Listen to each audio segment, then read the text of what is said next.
This is the broadcast from City Hall, the home of the Greater London Authority. Please stand by.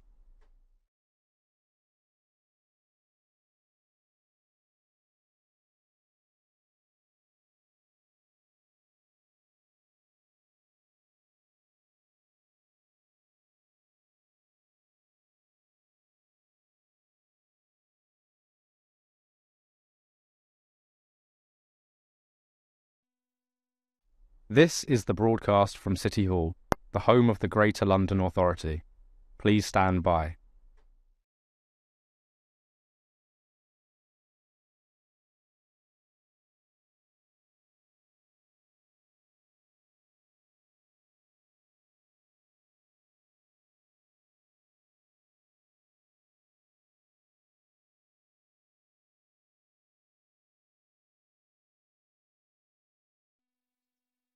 This is the broadcast from City Hall, the home of the Greater London Authority.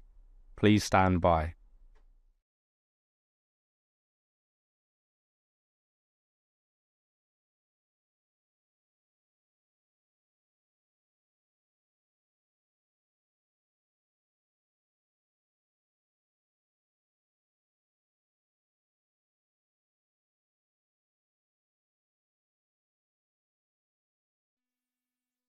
This is the broadcast from City Hall, the home of the Greater London Authority. Please stand by.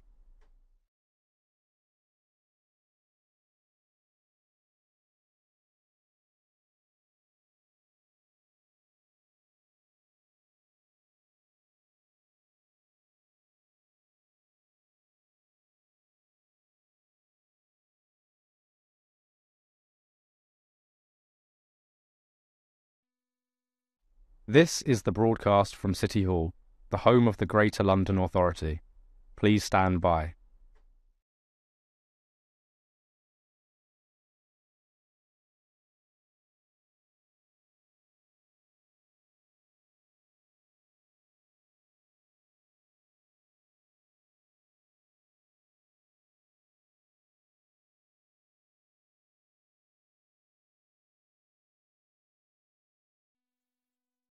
This is the broadcast from City Hall, the home of the Greater London Authority. Please stand by.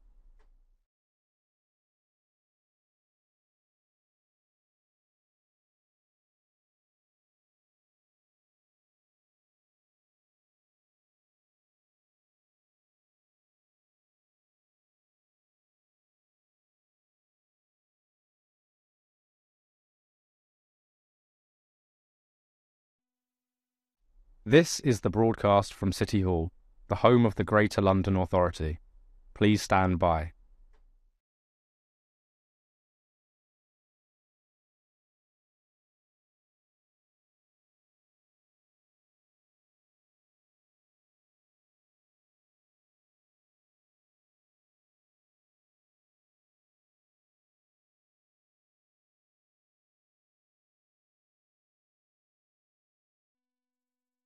This is the broadcast from City Hall, the home of the Greater London Authority.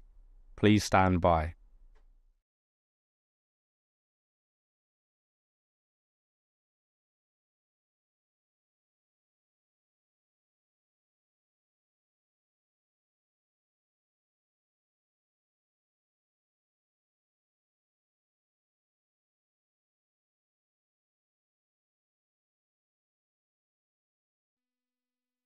This is the broadcast from City Hall, the home of the Greater London Authority. Please stand by.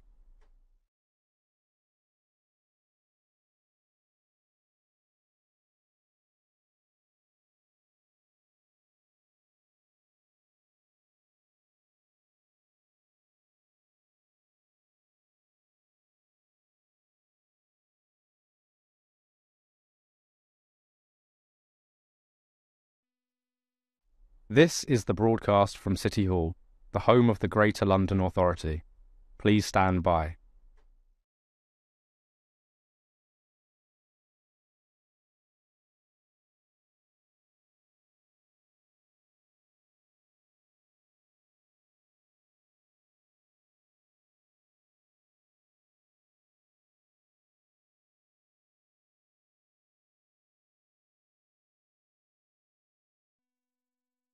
This is the broadcast from City Hall, the home of the Greater London Authority. Please stand by.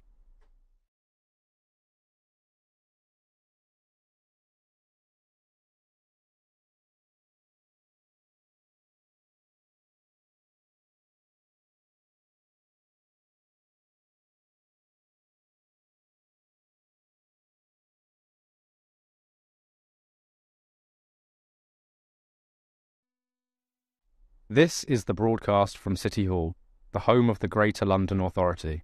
Please stand by.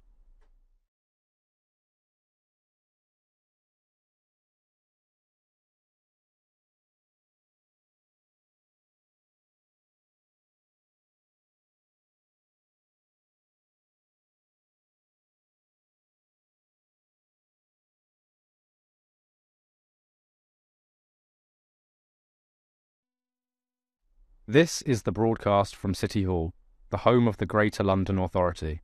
Please stand by.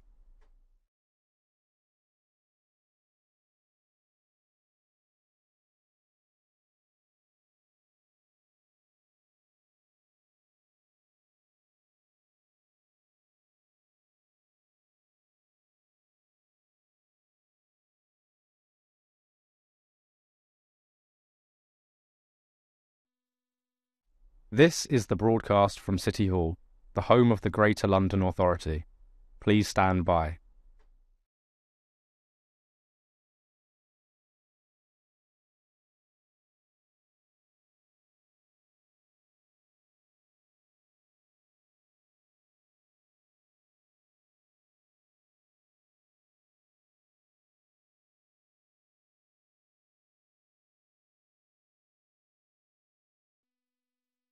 This is the broadcast from City Hall, the home of the Greater London Authority.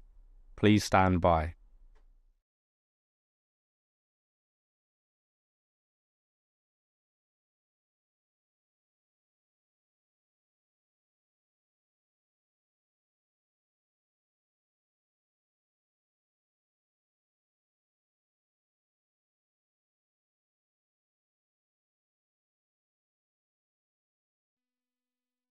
This is the broadcast from City Hall, the home of the Greater London Authority. Please stand by.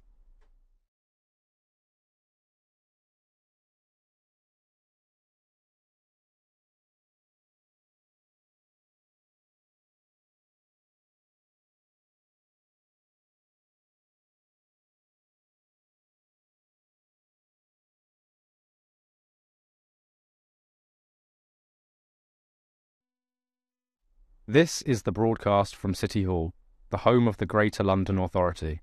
Please stand by.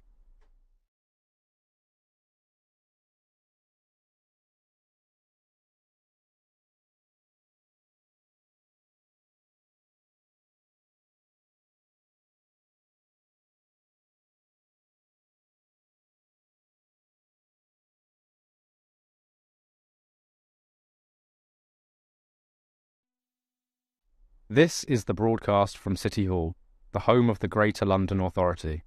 Please stand by.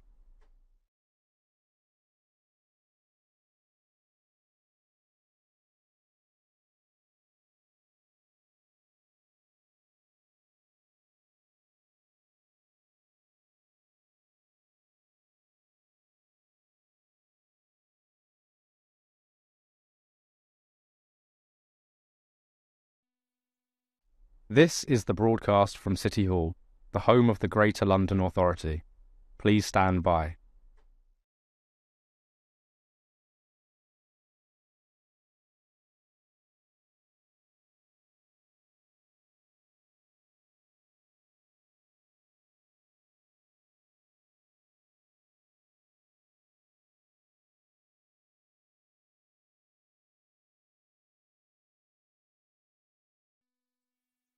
This is the broadcast from City Hall, the home of the Greater London Authority. Please stand by.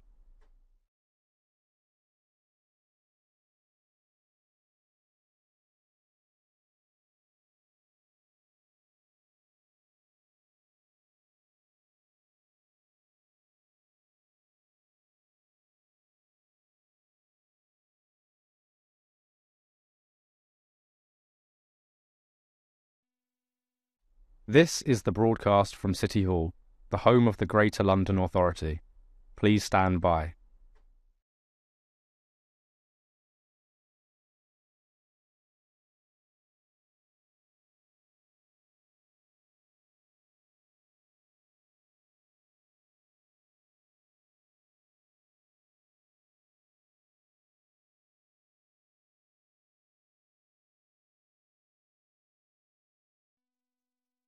This is the broadcast from City Hall, the home of the Greater London Authority.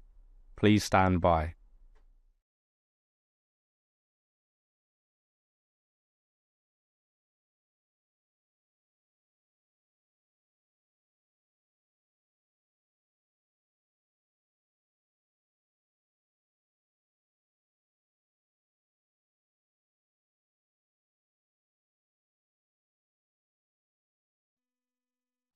This is the broadcast from City Hall, the home of the Greater London Authority.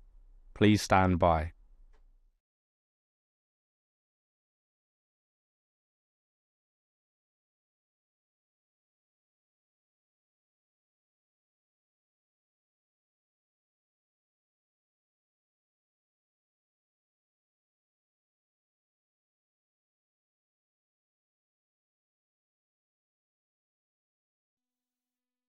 This is the broadcast from City Hall, the home of the Greater London Authority.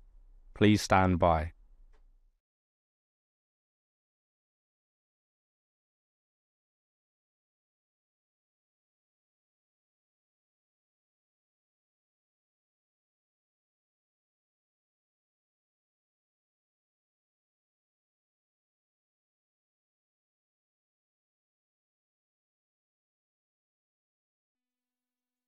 This is the broadcast from City Hall, the home of the Greater London Authority. Please stand by.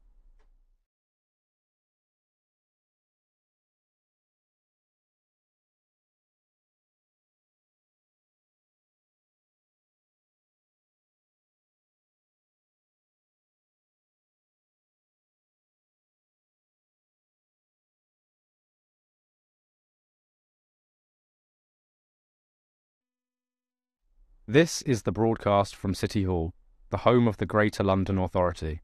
Please stand by.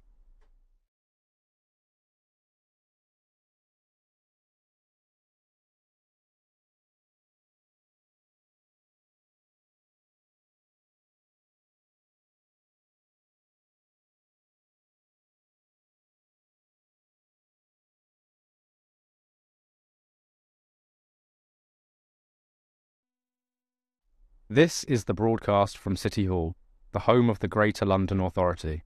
Please stand by.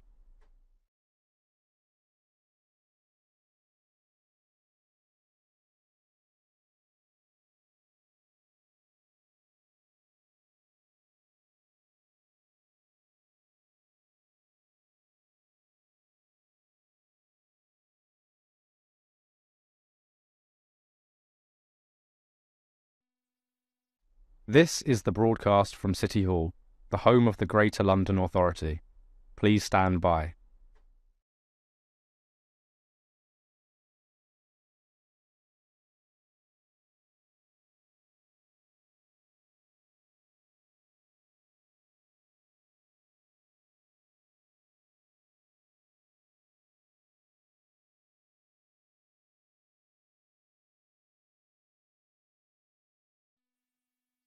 This is the broadcast from City Hall, the home of the Greater London Authority. Please stand by.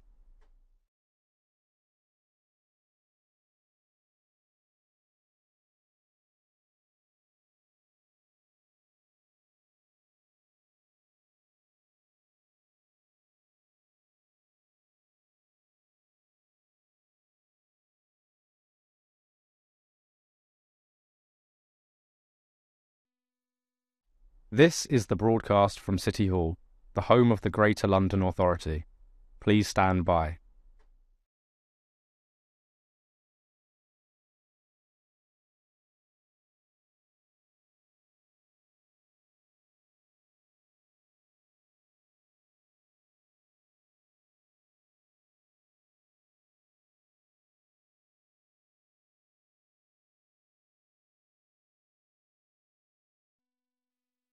This is the broadcast from City Hall, the home of the Greater London Authority. Please stand by.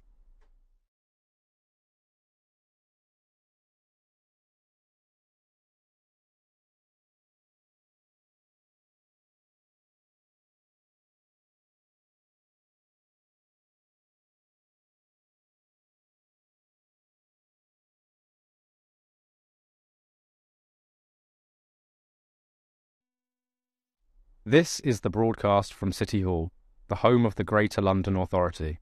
Please stand by.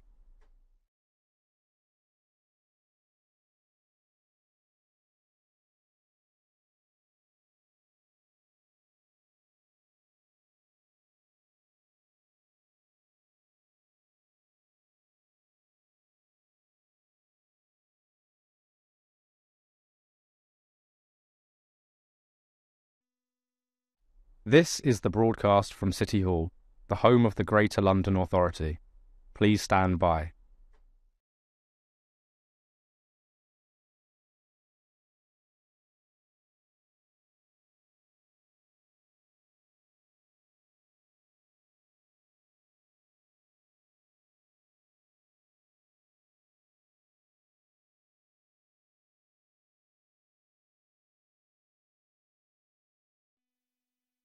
This is the broadcast from City Hall, the home of the Greater London Authority.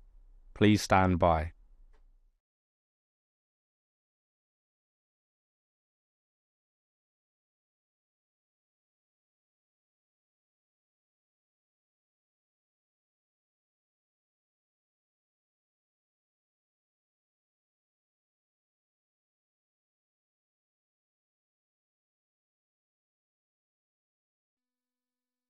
This is the broadcast from City Hall, the home of the Greater London Authority. Please stand by.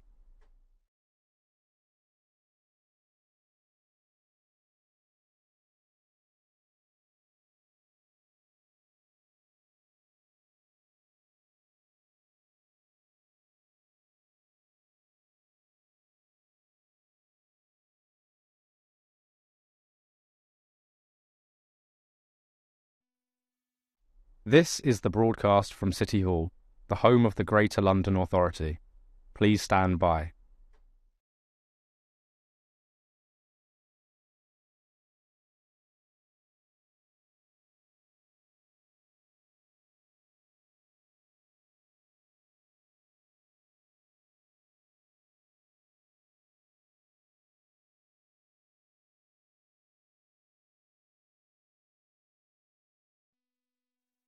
This is the broadcast from City Hall, the home of the Greater London Authority. Please stand by.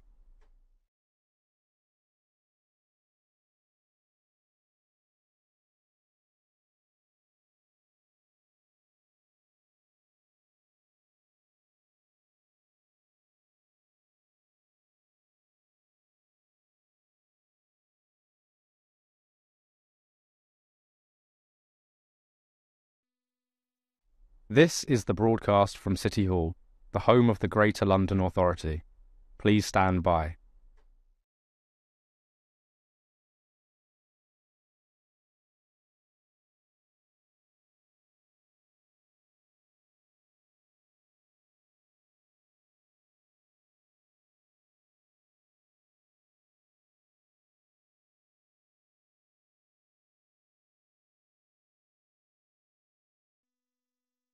This is the broadcast from City Hall, the home of the Greater London Authority. Please stand by.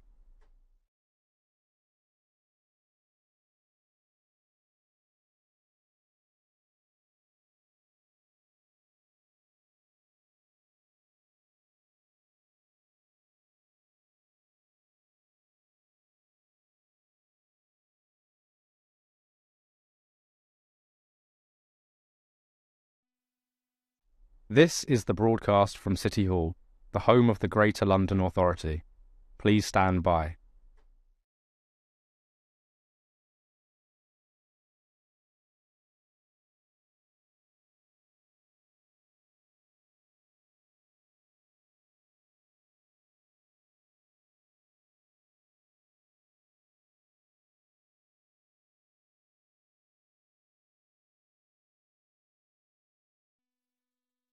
This is the broadcast from City Hall, the home of the Greater London Authority.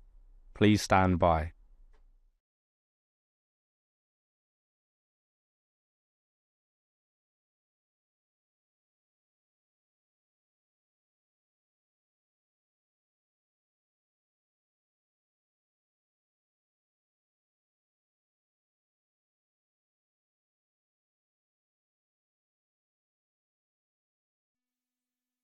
This is the broadcast from City Hall, the home of the Greater London Authority. Please stand by.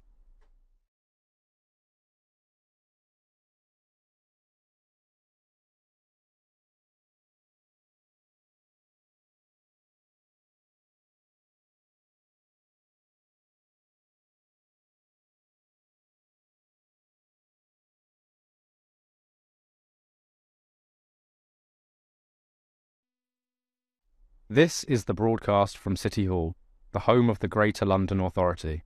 Please stand by.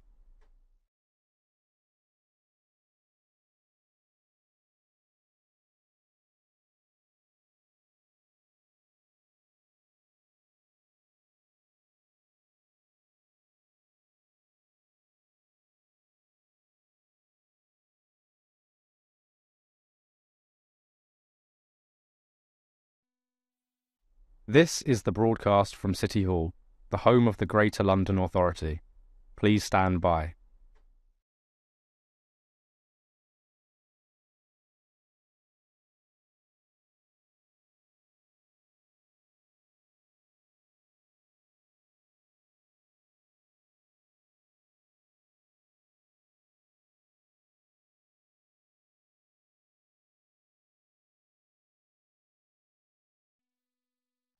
This is the broadcast from City Hall, the home of the Greater London Authority.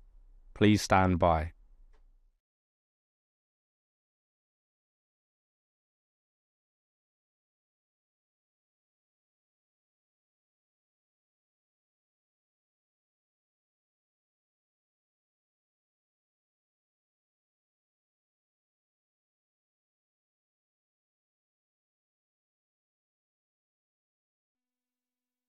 This is the broadcast from City Hall, the home of the Greater London Authority.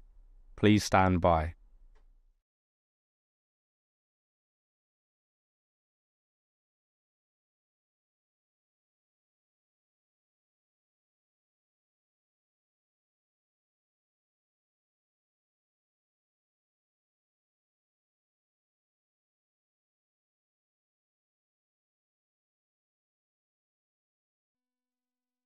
This is the broadcast from City Hall, the home of the Greater London Authority. Please stand by.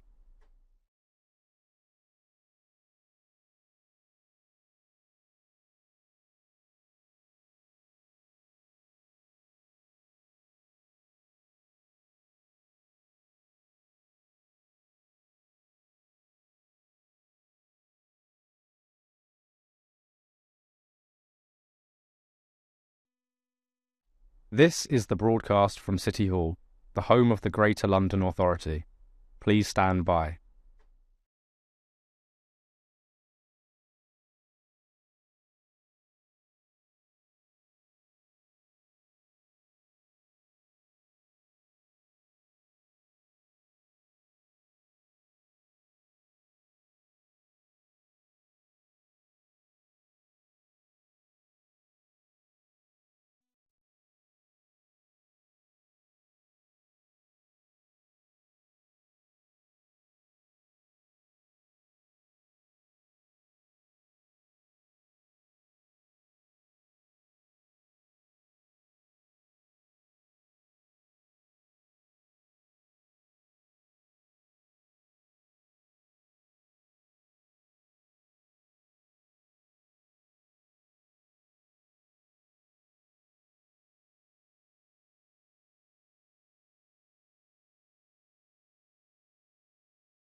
Can I welcome members, officers and the public to today's meeting of the Transport Committee.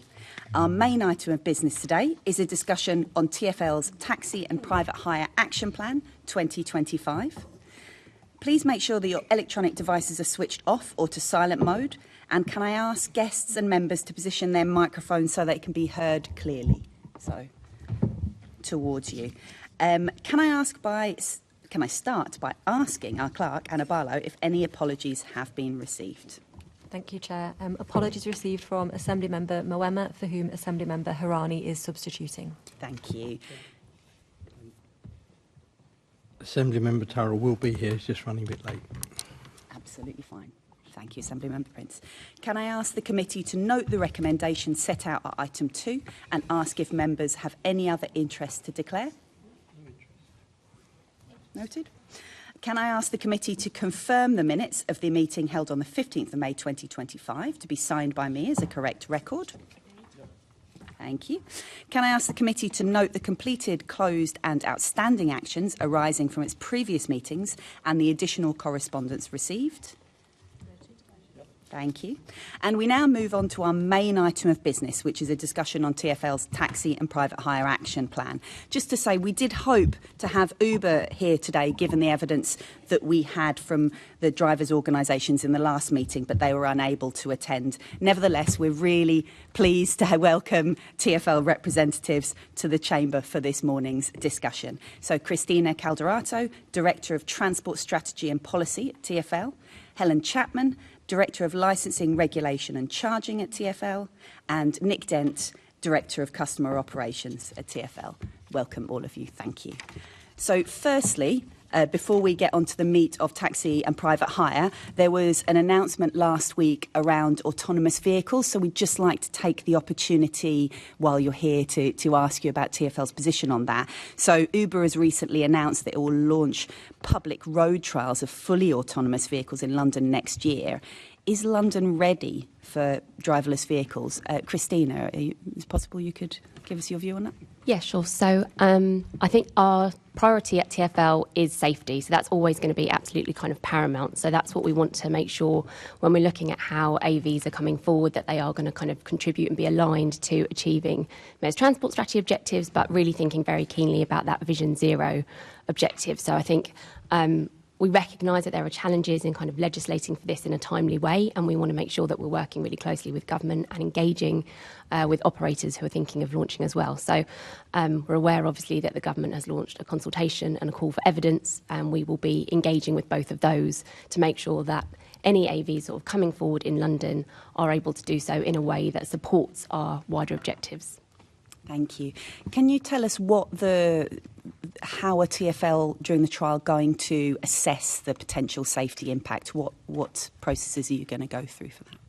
So I think that's something that we'll be kind of working up the design of as we understand exactly what people are doing and where they're operating and all of that kind of thing. We are already engaging with some of the operators who are thinking about doing this, and I think really positive kind of discussions with them about them wanting to work with us and making sure that it does kind of contribute to what we're trying to achieve in London.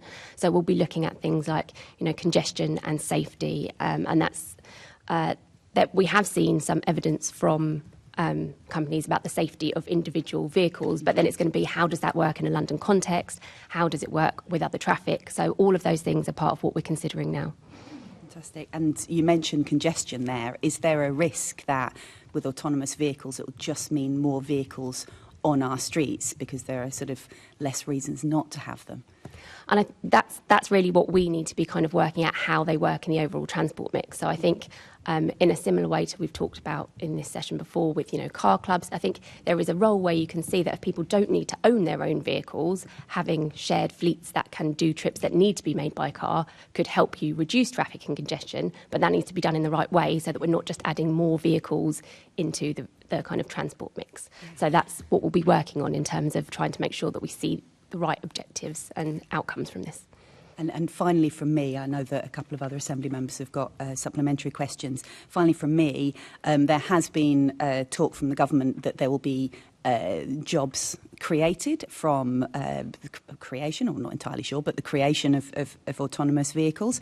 But obviously we have large numbers of private hire and taxi drivers already working, so there could really be a danger to all those jobs. Is that something that TfL is considering, and how do you think that, what would be the best way of managing and working with those drivers, considering I'm sure they're concerned about work? I think one of the things that's really important for us to say from the outset, and Helen might want to say more on this, is that these would not be taxi or PHV services, and so they are different offerings, and the public therefore can expect kind of different things from them. So I think if you are looking to have a PHV which is licensed and regulated in the way that we do with TfL, that's what we get from a PHV service, and that's what we need to kind of, that AV offering as we understand it at the moment would be outside of that kind of taxi or bus regulation. So so it wouldn't be regulated in the same way, so it could potentially just, well, I suppose the danger is it eats away at that regulated, taxi and private hire is regulated quite well, I would say. Controversial. But, I think we regulate that pretty well, or there are certainly high standards in it. But if we're now something that could cross over with the sort of journeys that takes, but it's not regulated, that seems to be a big danger there. Is that not something that TfL is worried about having less control over? So I think there would be a role for us in terms of permitting, but it would be different. So I think these are exactly the details that we need to be working through, and this is what will contribute to that kind of government consultation to make sure that our role as regulator is clear, but also what we would need to see in terms of London outcomes such that we feel that we could permit an AV operation. So they're different, and we're working through it, and it's new. But I don't know if there's anything you want to say about the drivers. I'm not sure there's a huge amount I can add to that. Obviously, this is very new, and there are some details to work through with it. It's right, we do set a number of safety standards around the vehicle, around private hire operators, and also around the driver. So we're working very closely with Christina's team just to understand more about AVs, how they may operate on a trial basis, and how all of that is going to work, and what that interaction will be with taxi and private hire vehicles in the future. Thank you. Assemblymember Bakari. Thank you. My Lib Dem colleague, Baroness Brinton, is a wheelchair user, and she's actually raised some real concerns about when the news of the launch was made about self-driving pilot scheme, about the vehicles not being accessible to disabled people. Now, there's no mention of onboard audio-visual announcements, accessibility apps, or any kind of physical infrastructure for like drop-off curbs. Are you raising these concerns as well with the government and with Uber? So I think we're right at the beginning of this in terms of the government's call for evidence and consultation. But I think these are things that we'll need to raise. Like, what can people expect? Will there be a standard level of expectation? These are questions I think that we'll need to work through. But as it stands, we wouldn't have a kind of regulatory, we wouldn't be regulating what needs to be within those vehicles. But are you at least now thinking about this, because this is a big concern for the disabled Londoners and commuters around? Yeah, we'll absolutely be thinking about how this supports the needs of all Londoners. Assemblymember Russell. Thank you. And obviously, autonomous vehicle safety is still up in the air. And Assemblymember Baker has raised the issue about private hire vehicle drivers who are already very exploited workers, and now this is a sort of really existential threat to their work. But the thing I wanted to dig into is the impact on Londoners walking and being in our streets. We don't want a city where people can't cross the road where they want to. I think what my concern would be is that the way that you could, of course, make autonomous vehicles safe in London by saying no one can cross the road across this whole length of street. You've got to walk 200 metres that way or 200 metres that way before you can find a place where you are allowed to cross. And I think anything like that would be incredibly worrying for Londoners, because the health of our local economies on our streets is dependent on people liking to dwell on the streets where they're visiting different shops, and being able to cross the road easily to get from one side to the other. So I think one thing is, are you really looking at, when you're looking at the Vision Zero implications, there are ways of achieving Vision Zero that would be really damaging to London's local economy, to the public health of Londoners, because if you make it less pleasant to make journeys on foot or in a wheelchair, or walking with a rollator or pushing a buggy, then people are going to make fewer of those journeys, and that's less exercise built into people's everyday lives as they make their journeys around our city.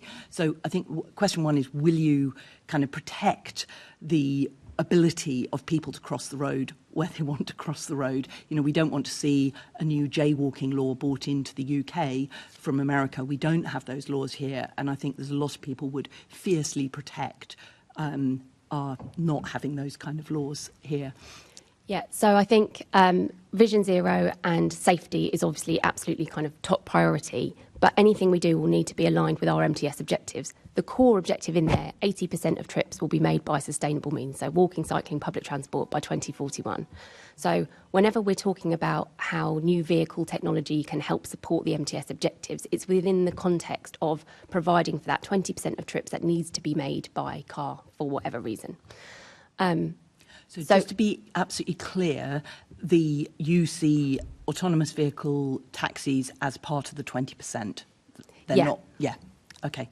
So, sorry. Part of the 20%, exactly. So anything you're trying to achieve is still trying to facilitate the vast majority of journeys in London being made on foot, bicycle, by public transport. So it's really important that whatever we do doesn't make it more difficult to do those things. They are still the outcomes that we're seeking to achieve. But we're looking at the vehicles that are available within that 20% to see how can they help support us to get there. And I think that's something that we'll talk about in terms of taxi and private hire as well. The more actually that the public, people who live and visit London, can have the confidence that they have access to those vehicles should they need to make a trip by car, the less likely they are to feel like they need to own a car in London. So I think it's working out how all of this stuff works together to make sure that we can support people to make sustainable journeys everywhere that it's possible, other than where you need a vehicle for a reason that might be because of accessibility needs, or because you're carrying something, or because you're going somewhere that needs you to bring something back. We understand that there will always be those trips. We want to make sure that we can service those in the most efficient way without needing to kind of lead to more growth in traffic. Thank you. Thank you, Chair. Thank you. Assemblymember McCartney. Yes, I just wondered whether, when you've responded to the consultation, you could just write to the Chair setting out some of the points that you've made in response. I think that would be very reassuring for us, because I think I've got two issues I would like that to be in there. One is about transparency of data. Yep. I think it's an issue that we've found with some of the app companies already that have been alluded to in court cases and so forth. I understand, for example, that Wave has already been testing autonomous vehicles on London roads, albeit with driver supervision, and they're going to be working with Uber. So I think access to their data, particularly around safety, is going to be important. And secondly, and we'll get to this later on, so I don't want to prompt about capping the number of vehicles, because the Chair's point about congestion, I think, is really valid. And we've seen it, if I can do the analogy of line bikes, which have a real role to play in encouraging people to cycle and active transport. But actually, we get lots of complaints around the sheer numbers of them dumped on the side of the road and how they're causing issues for pedestrians in particular. But you can just imagine that companies trying to get a big market share and crowd out competition doing the same with autonomous vehicles. So I think the issue of caps is going to be very important as well. Okay, thank you. No, I've noted them. Yep. So I think the issue of being able to come back to the Assembly and the committee with the kind of principles that we end up going back with is one that we can certainly do. And I agree on the data point as well. The more that we understand about how all of this works, the better. So that is key. Thanks. And yeah, I think that's those are all really, really important points. Thank you for the committee for raising them. And I think it would be of interest for us to understand as the trial progresses what you are learning. But, we just, I think it's, from what I've heard, it's really important for us to avoid a sort of nightmare scenario where, yes, we are just having lots and lots of autonomous vehicles. We don't have the natural sort of regulation that is having to have a licensed driver in there. And there's also a personal safety aspect in that, of course, because what we're doing is creating private spaces. And if they end up having people who aren't licensed in the same way or are not, or there isn't eventually someone in there as well, that is a concern, and how on earth that could be made safe as part of our transport structure. And obviously personal safety on transport is so important to us. So we'd be really, really interested to hear how the trial goes and what TfL's understanding from it is. So, yeah, thank you. There isn't a question in that, sorry, apologies. That was Chair's privilege, just my comment. But thanks very much, and we're now going to get onto the meat of the conversation about taxi and private hire plan. And I'm going to kick off, and so this is to Helen and Christina. So the majority of the actions in the taxi and private hire action plan have a very broad delivery timescale, I think it's fair to say, either sort of 25, 26 or through to 2029 and 2030. But as I'm sure you know, we heard a lot of urgent, pressing issues from drivers' representatives in the last meeting. So do you have interim delivery targets for the actions in the new plan? And can we talk to you about having regular updates on progress towards those targets, say every 6 months, not in committee, but some way that we could understand as a committee how far we are progressing in solving those really pressing issues that we're going to discuss further in the meeting? Yeah, so you're right. The dates do span. So the plan sees over. The plan reaches out for a 5-year period, and the actions are kind of feathered throughout that period. And a lot of them kick off this year, as you say, because we recognise that these are pressing, and some of them might be kind of multi-stage actions, but we want to get going on them now. I think the other thing that we've been really clear about is if we can do any of them sooner, we'll get through all of these as quickly as we can, understanding that they're all important. But it's also just about kind of resourcing and how we can actually see the developments happening over the 5 years. So some of them are in there without very firm dates because we thought it was really important that we kind of put a stake in the ground, but we're going to need to do more engagement with people to understand exactly what we need to do, which will also inform how those next steps and dates progress. But the reason you see quite a lot of them kicking off in 25, 26 is because in doing the plan and identifying the actions, we were really clear that these are the things that where action needs to be taken, and we want to get going on that now. So that might be kicking something off, which leads, a piece of research which might lead to a consultation further within that 5-year period. But it's kind of setting out our desire to move forward on all of these fronts, get going on it now, and if any of them can be delivered earlier than the dates in here, then we'll certainly be pursuing that. And in terms of updating the committee, really happy to work out what the right kind of rhythm for that is. But we can certainly share information about how we're progressing. Okay, thanks very much. And did you want to add anything, Helen? Sorry. No, to be honest, that's fine. Christina's covered it. Thank you. Assembly Member Russell, question. Thank you, Chair. Yes, so this is for Helen and for Christina. Since TfL's previous taxi and private hire action plan in 2016, the introduction of large app-only operators has had an impact on the private hire industry, an absolutely massive impact on the private hire industry. Now, has TfL carried out any analysis on the effects of the large app-only operators on issues such as impact on drivers, road danger and congestion? Thank you. The 2016 action plan, there were already quite a number of app-based operators that were licensed in London by that point. And some of the actions in the action plan were designed to address that. So, for example, we brought in a whole suite of new regulations around 2016, which were sort of identifying some of the issues that had come up on the basis of seeing the way that app operators worked.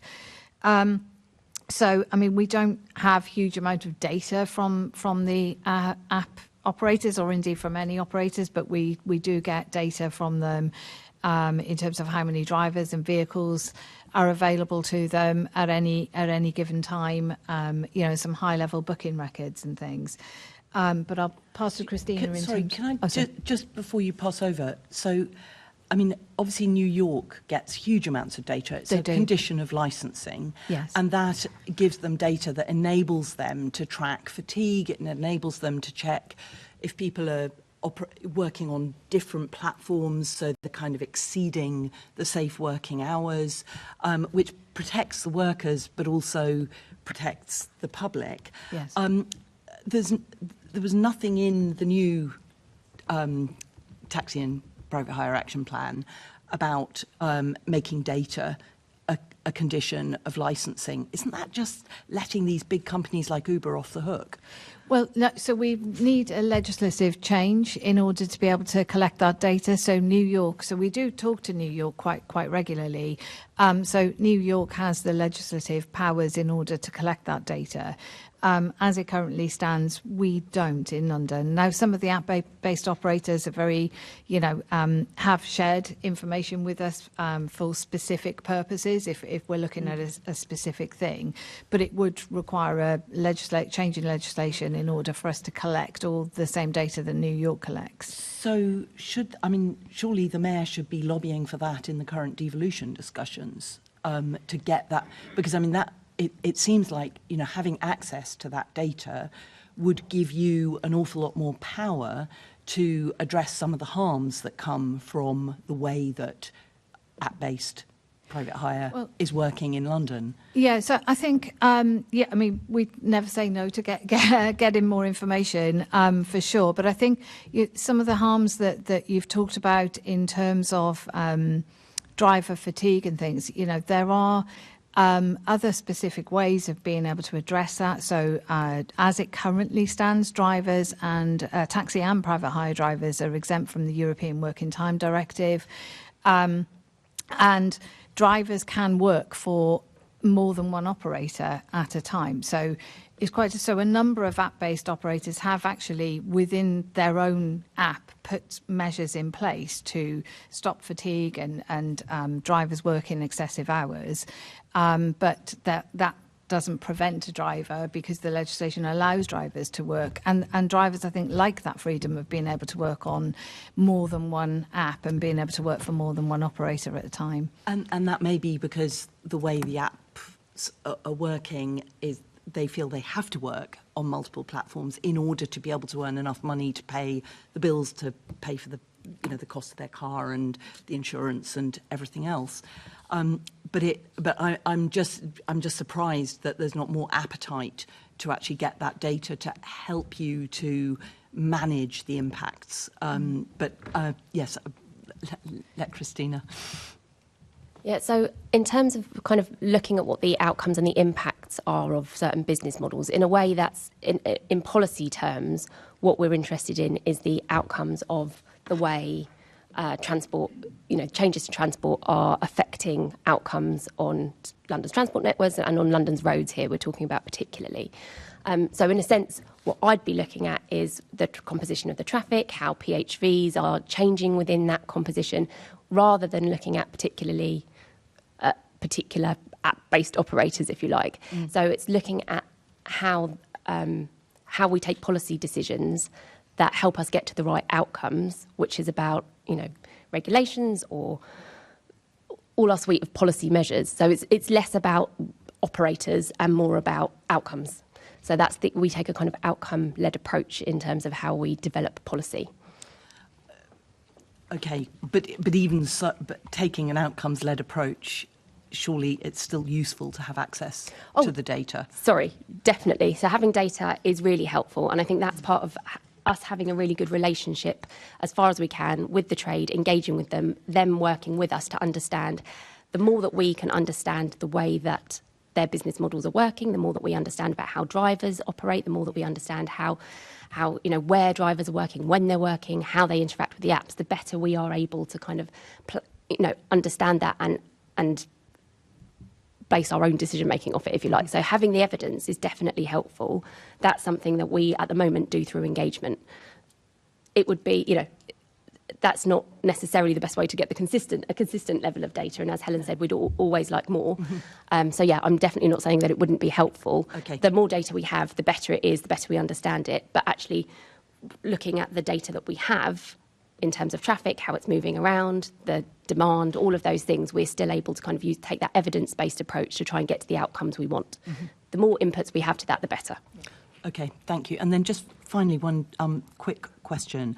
I think Uber said that all its drivers in London would have electric cars by the end of 2025. But in March this year, Uber said only 40% of miles covered in London were travelled by electric cars. I just wondered, did TfL know this before Uber was relicensed last year? And was it part of the consideration in the licensing decision? The licensing decision that we make on, and I don't want to make this specific to one operator, the licensing decisions that we make around any private hire operator, the consideration that we, the test that we apply is whether someone is fit and proper in terms of, safety and keeping proper booking records, managing complaints effectively, meeting all the regulations. It's not a regulatory requirement on an operator because operators typically aren't vehicle owners. So it's not a regulatory requirement on them to have specific types of vehicles. Now, there is a regulation on vehicle owners themselves for them to be zero emission capable. We do, I think, I can't actually remember when that came in for private hire vehicles. For taxis, it was 2018. I think it was 2020 for private hire vehicles. So a vehicle won't be licensed, that's new to licensing, won't be licensed unless it meets that standard. But that's not a regulatory requirement directly on operators. Yep. I mean, my question was, did you know before the licence was granted? I don't recall, if I'm honest. I'm sorry. Okay, thank you. Thank you, Chair. Thanks, Assemblymember Russell. Assemblymember Garrett. Thanks. Just quickly on this point about data, I think that this is important. So you said we can't have the same data access as New York because the law doesn't allow it. And the question was, are we lobbying for the change in law? We have a Labour mayor who we are told is working hand in glove with the Labour government. Is that actively being lobbied for? I didn't hear you answer that bit.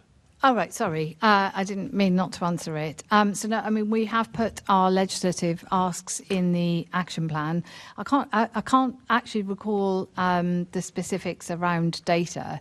I'm sure we will come on to talk about cross-border hiring at some point, but for us at the moment, I think that's one of our top priorities. Specifically on that data, though? Specifically on data, I can go back as a condition, so that I we need can to, copy I can't, New York. Yeah, I can't recall specifically what's in the action plan around it. I'm pretty sure there's nothing into No, it. I'm pretty okay. sure the legislative Okay. asks are Yeah. relatively limited, which is why we're asking about Yes, it. Okay. I think I would add my voice to what was said earlier, that is very important. There's no use saying data is really important and then not ask for it, or not ask for the power to demand it. Anyway, moving on to what were going to be my questions. So a key ask in the action plan is making sure being a private hire driver is an attractive career, and part of that includes rapidly processing the licensing applications. You can probably guess where I'm going with this. Does TfL have a target for how quickly PHV driver license applications are processed, and how are you getting on at meeting that target? Thank you. So, firstly, I'd like to start by saying, I think on behalf of Transport for London, we are aware that there have been delays for taxi and private hire drivers, and on behalf of TfL and on behalf of myself, we're very sorry for those delays that any taxi and private hire drivers have been experienced. We don't take our role as a regulator for granted. We absolutely understand that if a driver's licence application process is delayed for some reason, that is the difference for them between being able to earn money and not being able to earn money. So we take that hugely seriously. Unfortunately, we know that some drivers have experienced those delays, and we've been working really, really hard to try to recover that position. It's a combination of backlogs having built up during the cyber incident, and then we've transitioned to a new licensing system, and that hasn't been without its issues, if I'm honest. So as it currently stands, so we would always aim before cyber to make sure that once we've received an application, we are carrying out an assessment of that application within 10 working days.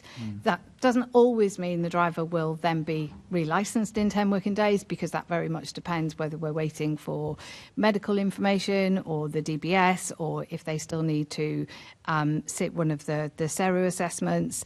But if we've got everything, then we would aim to grant that licence within 10 working days. Unfortunately, that timescale has been much, much longer for taxi and private hire drivers. More recently, we have put additional resources in. It's a huge priority for the organisation. And one of the reasons my colleague Nick Dent is here today, because we've put some additional senior level resource on it and support on it to have that more strategic oversight and to bring it back to within, more realistic, I can't think of the word, better timescales. But Nick, I don't know if you wanted to add anything. Yeah, I mean, in terms of your question, just echo Helen's comments in terms of the impact on individuals, and obviously the point. I respect the point that you made about it being an attractive career. Doesn't sit well with the impact of the delays that we've been experiencing. So yeah, I mean, as Helen said, I mean, this is a huge priority for TfL. So it's the reason that I'm here today as well. Perhaps if I may, Chair, I mean, just go on now to comment on some of the measures that we're putting in place, if that's helpful at this stage. I think one of my colleagues was going to ask that question. No, that's fine. Okay, yeah. in that case, please do go ahead. Please. Okay, so as Helen said, I mean, we've been. I mean, I think the first point we were having a conversation about data earlier on, and just this absolute kind of clarity and confidence in what's going on here. So we have made good progress on that recently. I know we have discussed that with the chair previously. So we know where we are in terms of current backlog of drivers with expired licences. So we have 480 drivers with expired licences now. That number represents those that are, if I say, within our gift. So that is the group where we're not waiting for any further information from drivers, and they are now ready to process. And that is a number we have made progress on. There are additional drivers where we're awaiting, and we have asked for further information. We've got drivers, obviously, due to sit their safety equality regulatory understanding assessment and the English language requirement. What we've been doing in the meantime to drive progress is significantly boost the capacity and productivity, notwithstanding the system issues that Helen was describing. So we have deployed, we've increased the size of the team by 13%. That's been in place for the last few weeks now, and that's allowed us to expedite progress. But we appreciate that, while we've kind of had targets in terms of how quickly we would manage the backlog down, this has been treated as an urgent issue, so we are planning to recruit more. That's in process, so we'll have another 20 colleagues joining the team just within the next, by the end of this month. We've created escalation channels for urgent cases, and that has started to work, we believe. And within the existing team, this is something that we are focused on 7 days a week. So we have many colleagues in Helen's taxi and private hire team working throughout the weekends. They've been working tirelessly for the last few weeks, but we will not rest until we're in a more stable and sustainable position. So we are working tirelessly on that through the summer. Okay. I mean, the sense that I get is that it sort of has been somewhat in chaos, and the clue to that is the reaction that I get when I raise it as casework. So we have a system, this is my experience of dealing with casework. If the system is more or less working okay, and there's the odd little person who falls through the cracks, I find that casework gets dealt with quickly. Let me give you, I've had many, I think all of the constituency members here probably have had a mailbag. I'll give you one example. This is an email I received in April. I'm reaching out to you today for your help regarding my TfL application for private hire driver. I've submitted the application in February 2025. I have yet to receive any form of correspondence from them. Upon inquiring with them directly for updates, they are being negligent towards any form of reply. This has been going on for 2 months. Email then goes on to explain what are obvious consequences of that for that driver. So my office raised that with TfL, and the most recent correspondence, we've had no response. The most recent correspondence was yesterday, when my office contacted TfL to say, I refer to my email below on behalf of name of constituent, outstanding PHV application. We understand a response is due today, i.e. yesterday, hence we hope to receive your reply shortly. And I'm probably not going to surprise you by telling you that we did not receive a reply to that email. So it's not just that drivers who sat where you're sitting a couple of weeks ago and told us that it's chaos. Even when Assembly members, and I'm sure this is the case for all of, if everyone's nodding, even when Assembly members are raising these cases, it's just complete radio silence. That's a piece of, I mean, the problem goes back to February. The casework was raised in April. And as I say, if it were just one or two falling through the cracks, my experience is you tend to pick up those quite quickly in other areas and deal with them. The fact that, you know, there must be loads of these. I mean, you mentioned, so that's an example of what's happening. You mentioned 480 as people that they're completely, ball is completely in your court. You've got all the information you need and you haven't processed them. One of the things we heard from drivers was they are having difficulty getting information to you. So you request information, they send it to you. Maybe the mailbox is full, maybe they don't get a reply. So they wouldn't be in that 480, would they? That would be on top of that. So how many would that be, roughly, where you think you're waiting for something, but obviously I'm not expecting you to mind read, but roughly how many are in that category where you're waiting for something and the drivers might think they've sent it already? So, completely understand the point. And look, we're very, very sorry for the extra work that this has caused, but again, you know, directly to the drivers, because we completely understand the panic and the concern that they've had and why they have been raising these cases. So please do let us know. Very happy to take details of any outstanding casework that you've got after this session so that we can make sure that you're getting responses to them.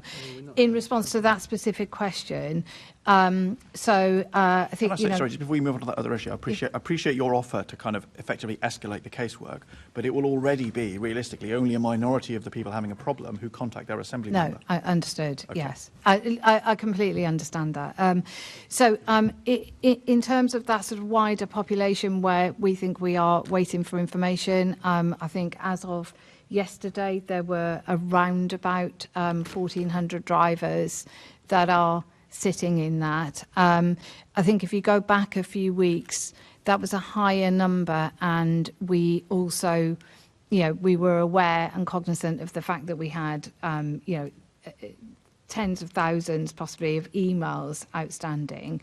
So there has been a lot of focus and a lot of work going into being able to link any emails coming in directly with applicants or with driver records so that we were then able to process them. So that work is still continuing, but we have significantly been able to reduce that backlog. There's been some system fixes that have gone in that have made that quite a lot easier. So we have been able to reduce that. So it is still absolutely possible that some of the drivers that are in that 1,200 queue may feel that they've sent us the information or may actually have sent us the information, for sure. But I think that is reducing every day. So that is moving in the right direction. Okay, so final question then. When does it get to zero?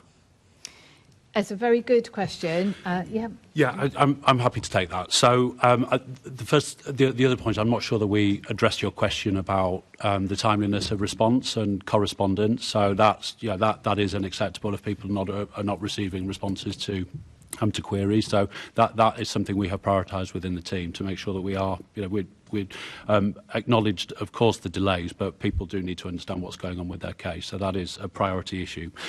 So we have been, I've joined the team to support just in the last couple of weeks or so, and this confidence around data and therefore kind of forecasting a recovery path has been critical. So our aim is that we address this through the summer, and that is in terms of existing renewals, and then we turn our attention and focus to new licences, which we have been putting on we have held back while we've been prioritising the relicensing. So our absolute focus is over the course of the summer. We'd be happy to keep Assembly members and other stakeholders. I know that we are meeting regularly to keep them updated with progress. So we would be very happy to offer a kind of further update on that just in the next few months. few weeks. Sorry. So in September, then, is what you're saying. I mean, if you're saying through the summer, I know how targets like that work. So in September is your current trajectory of when it gets to zero. But at that point, you would still have a backlog of new applications. Indeed. So that number that we stated, that's not the same 480 obviously every day. I mean, we now look at that number daily. It's obviously different people as the cases have progressed. The trajectory, I mean, I talked about the summer, and we will address it as soon as possible. So, yeah, internally we absolutely target to address this ahead of September. It has been an evolving situation, some challenges with the system, but our absolute aim is to address this, as we've said previously, by the end of July, if we can. Sorry, so July is the hope, and September is the kind of backstop. Yeah, I mean, because obviously you appreciate that people's lives are sort of in chaos by this, and so one of their questions is, when will this all be over? So that's why I'm trying to press on when will it all be over. So. Yes, exactly. And so, sorry if I'm not being clear on that. So basically, our aim and our plan says that we will address this and have it back into a steady state through the course of the summer, the outside. Obviously, that doesn't flip overnight. It improves over a period of time. So I think, as we've stated previously as an objective, that would be the end of next month. That does look challenging, but that continues to be our aim. But certainly through the course of the summer, we would have this. We would expect back into a steady state. Okay, that feels a very long way off, I think. Thank you, Chair. Thanks, Assemblyman McGarrett. Assemblyman McCartney. Thank you. Can I say I've had some cases that predate the new system. So I think, and we heard from the taxi drivers last month that actually they have many cases as well that predate the new system. So I think it's been a long-standing issue. And one or two cases we quite often get, but this is a constant stream. And they've been referred to us both by the drivers themselves, but by unions. I've even now getting local councillors and MPs referring cases to me because people are really at the wit's end. I think the other thing to say, and this came very clearly last month, it's not just about not working. It's the fact that these drivers still have overheads to pay. They have their vehicles, they have their insurance to pay. So not only that they're not working, they're actually actively losing money as well. Can I ask, did you ever consider extending current licensing to allow a little bit of manoeuvre for yourselves? Yes, thank you. And as I said at the start, I think we do recognise. I've worked with this industry for a very long time, and we do completely understand and really don't take for granted just how big an impact any delays in licensing can have on an individual driver, no matter who's.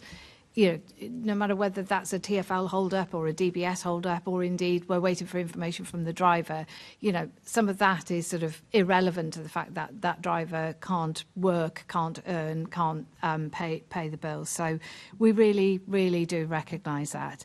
And some of the issues that predate the new system are quite possible because of the cyber incident, because that's when the backlog started to build. Or it's quite possible that they've got quite a complex case. I mean, there was a case I was looking at yesterday that is very old, but there is, an active investigation and underway, which is why we can't issue a licence.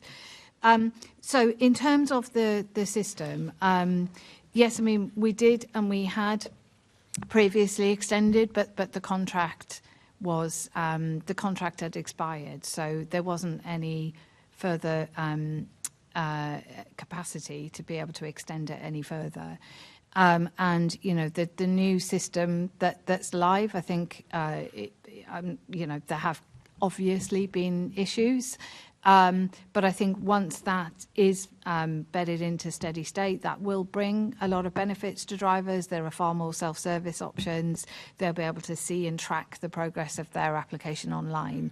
So I think, the key for us is fixing those issues as quickly as possible and getting that full functionality and getting it to a point where it's working for the industry, which was the purpose of the system in the first place. Thank you. One of the frustrations we heard as well is that people know there's delays to the system, but what's really frustrating is just no communication from you. So people don't know whether they've been lost in the apparatus. And we heard about TfL not answering the phones. We heard that people were phoning constantly and not getting any response whatsoever. We also heard, and we've been sent, a screenshot from the 8th of May this year that says the TfL mailbox is full, which sounds extraordinary, that there's such a backlog that your mailbox is full. So can I ask Nick, you said you put a 13% increase in the team. How many actual extra people is that? Because if it's 30% of 5, it's not much at all. That's an extra 20 people. An extra 20 people. So far, and then we have another 20 will be joining the team and training before the end of this month. Okay, thank you. And can you give some thought to that communication? Because I think just having someone that can pick up the phone is going to be really important. Oh, sorry. No, Helen, please. We do. We have recently written out to all new applicants just to let them know that we have received their application because of some of the issues we have. For the very short term, we'll be continuing to prioritise existing drivers. We have also already reviewed the automated email response that they get when they email one of our shared inboxes. But I think we can take that away again and look at that some more, taking into account the questions. Yeah, just to echo, we will absolutely make that a priority. So I understand now, I've also heard the feedback about the personal stress and anxiety concern that has caused many individuals. So do understand that if we can improve the effectiveness of those communications, people know where they are with the process, then that will help. Thank you. I think regular communication, because I'm already starting to see casework from people that have applied. They're the new drivers. So I think over the summer, if you're not dealing with them, we are going to get more cases sent to us that we will obviously pass on to you. So I just hope you're not creating a store of problems for yourself in that. Thank you. Yeah.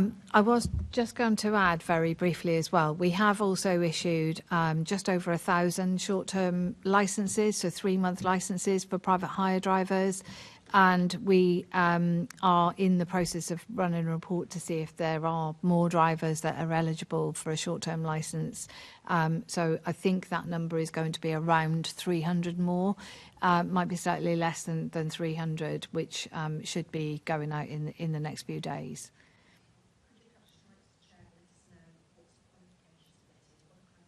Yes, of course.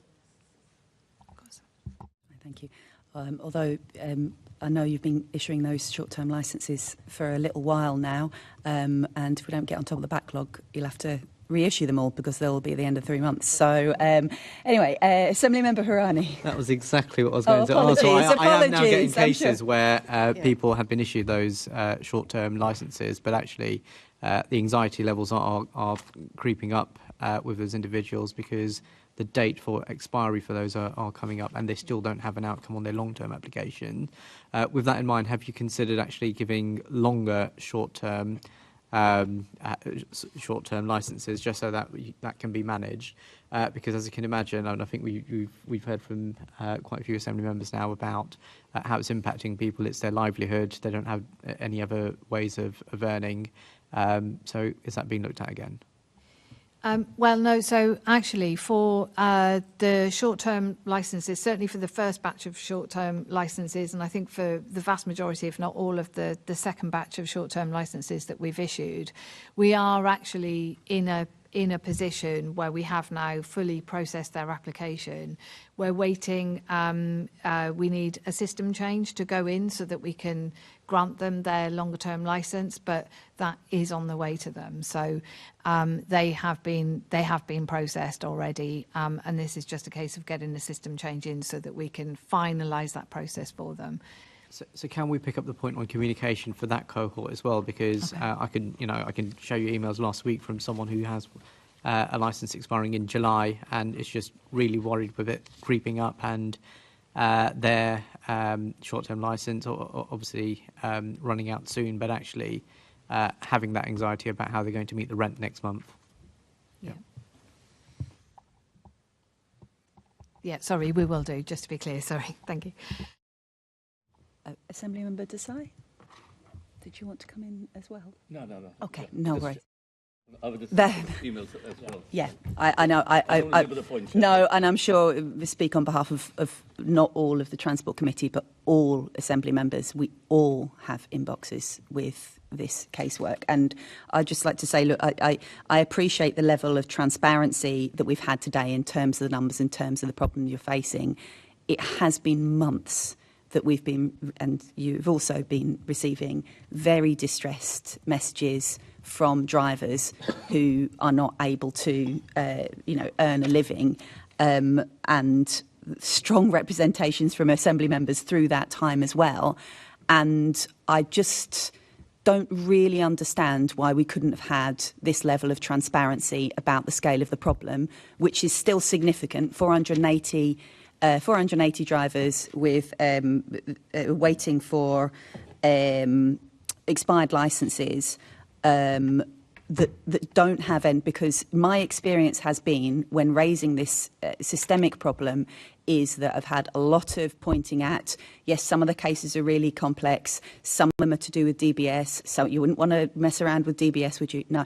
But actually, there are hundreds of drivers still who have expired licences for no reason apart from that you're not on top of this problem. And it's just really disappointing that this wasn't addressed at the level of seriousness earlier, and we're still hearing, oh, well, they might have sent us, they might have sent us the documents, but you still have loads of thousands of unread emails. I mean, this is just, I just think the level of not facing up to the problem, it's just really, really disappointing. And like I say, I welcome the level of transparency today. I hope that continues. I hope we're going to get on top of the problem, but it just wasn't good enough, and it hasn't been good enough for months. And now we've got a problem, obviously, with, as Assemblymember Hirani has said, that there's no faith in the system, so that people who haven't yet had their licence expired are going to contact us and are going to add to your email inbox because there's no trust. So, this isn't going to be, even when you're through the backlog, cross fingers, that's not going to go away. So I'm not sure if there's a question there, but again, I seem to be doing a lot of not questions today.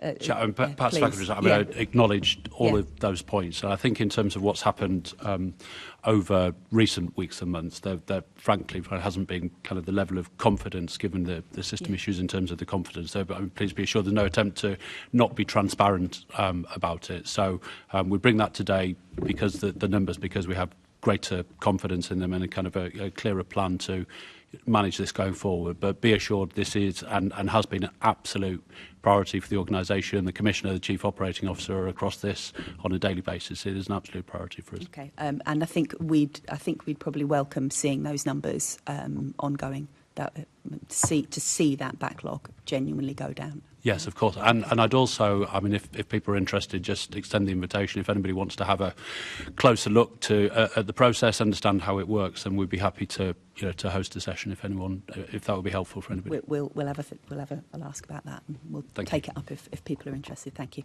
Okay, and on to the next subject, Assemblymember Taro. Thank you, Chair.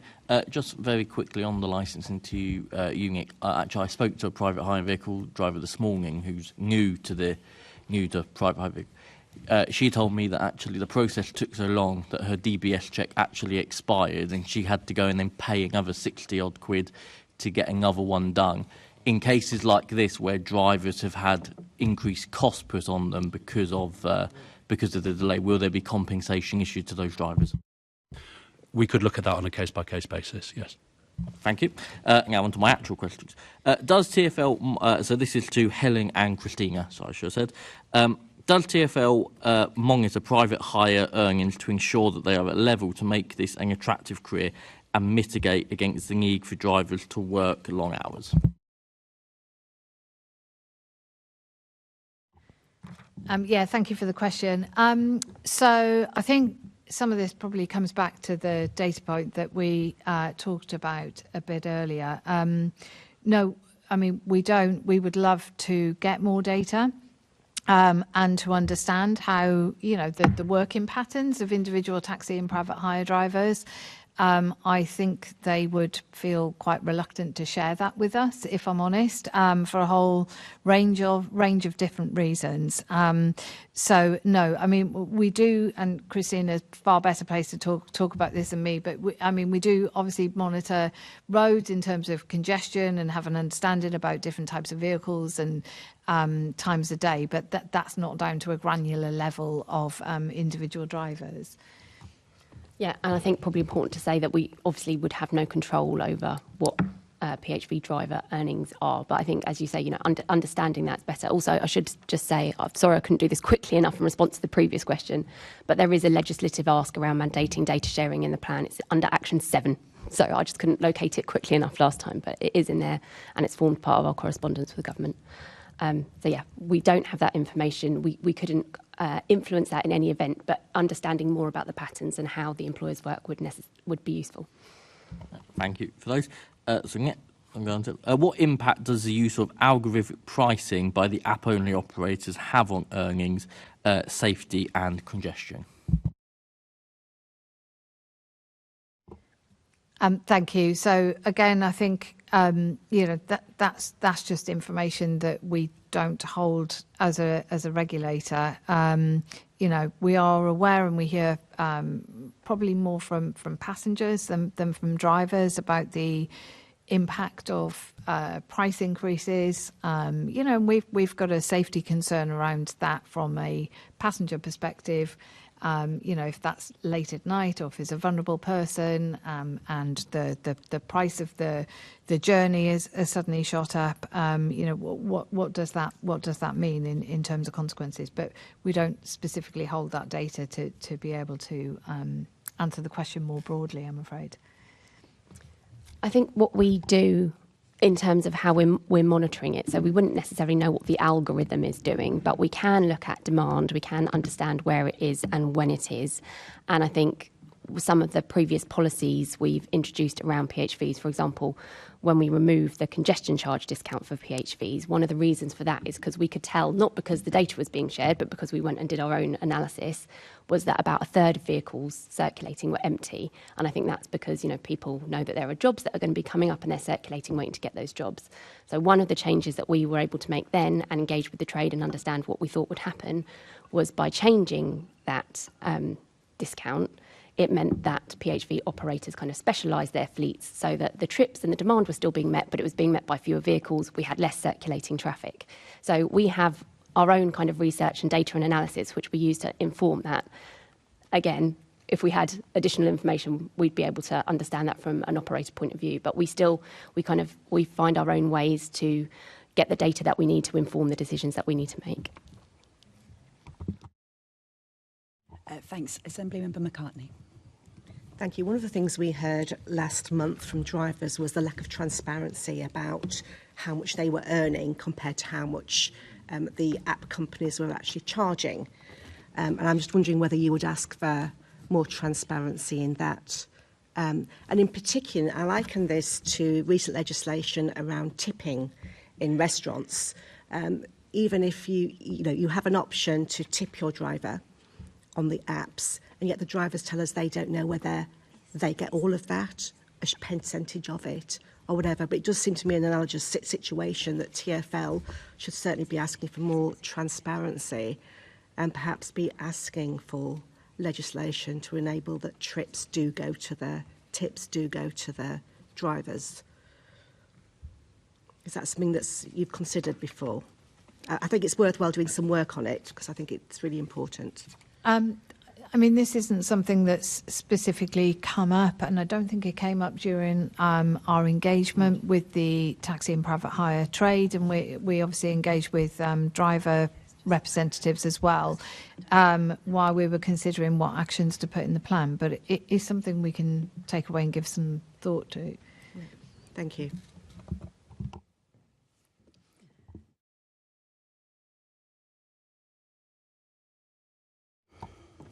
Thank you, Chair. Good morning. Helen, an independent working group report from 2018, of which you were a contributor, recommended that the government should urgently review the evidence and case for restricting the number of hours that taxi and PHV drivers can drive. Do you still agree with this recommendation? So I'm presuming this is the report that was produced as part of the Task and Finish group. Was it for the Department for Transport? Yes. Yeah.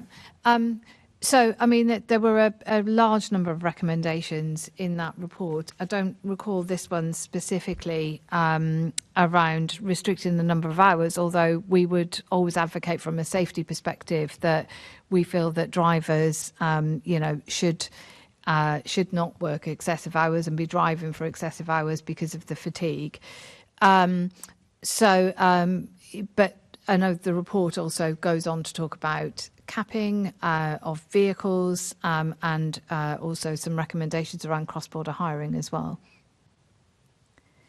So, although you agree with this and you believe it is an issue of safety, which your colleague said was of paramount importance to TfL, you've not addressed it. And did you not think you could have put something in the taxi and private hire action plan around this issue? Around specifically restricting drivers' hours? Well, even if you were able to get some kind of voluntary agreement, yeah. Right. So I think, that's difficult for legislative reasons, that we've talked about before, and drivers can work for more than one operator, and drivers have got this exemption to the European Working Time Directive.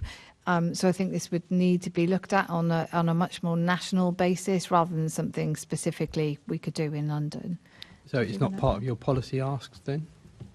Well, I think what we've got in the action plan is quite a lot of information around fatigue, well-being, supporting drivers' health, and what we can do to provide more guidance, signpost more resources, and really kind of keep improving our offer to drivers on that, so that we can have drivers who are kind of, exemplar drivers in London. So we have got actions within the plan seeking to address safety issues around fatigue, health, well-being. We've sought to address that in different ways. But it's not one of the policy asks that you've made or legislation asks that you've made? It's not a legislative ask, no. Either Helen or Christina. Private hire drivers have told us that Uber's trip radar is dangerous as it requires drivers to look at and touch their phones whilst driving. Has TfL considered introducing safety measures to stop this practice? Are you aware of it? So we are aware of this specific change. And again, Uber, I know, Ellie, you mentioned at the start, unfortunately couldn't be here, and we regulate a large number of operators. So I don't want to talk about any one specifically, but all operators, all large app-based operators do have certain conditions on their license to let us know about any material changes that they're making. So, we are aware of the change that's been put in place. I think we have exchanged correspondence around it, it's something that is being monitored. Have you reminded Uber that it's a criminal offence to touch your phone and that you would get, I think it's 6 points on your licence, or maybe even 9 on your licence for touching your phone whilst, and I think it's a £2,000 fine as well whilst the car's moving? So I think all licensees, including licensed drivers, operators and vehicle owners, that they are all very well aware of the law around mobile phone offences. That is covered in primary legislation. That's not something that we regulate for specifically. But we do regular reminders for that. We do a weekly comms to drivers that goes out every Thursday. I'm pretty sure this is a fairly regular feature in those comms and in any other comms that we do.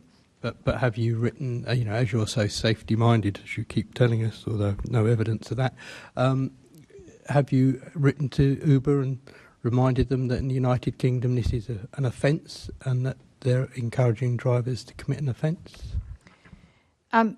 So again, and I think, I think outside of the... Just one other question. In light of the number of things that my colleagues on the committee have raised important issues which are not clearly mentioned in your action plan. Do you now not regret the fact that you didn't agree to work with the Assembly before you published your action plan? Do you not regret that, seeing as there's so many things that are important that you accept are important and are now missing out of this plan? So I think the things that we've talked about being important were informed and that are kind of prevalent in the plan. The 4 kind of action areas that we've identified were all identified through engagement with a raft of stakeholders. So we held 7 listening sessions with TPH stakeholders to inform the scope of the plan, and that's how we identified what the main issues that people were facing were. That included vehicle fleet owners and operators, large PHV operators and taxi booking companies, private hire driver and operator representatives, taxi driver representatives and LEVC. We had further meetings with a wider group of stakeholders, and we did reach out to the Assembly, and Helen and I came previously. We have talked subsequently about ways that we could do that differently, but we have heard from some Assembly members in response to that ask. I think we were very happy to come and engage with you and talk through drafts of the plan, and I think that's something we continue to be happy to do in future. We obviously want to work well with you, and I think we have done a lot of engagement through this plan.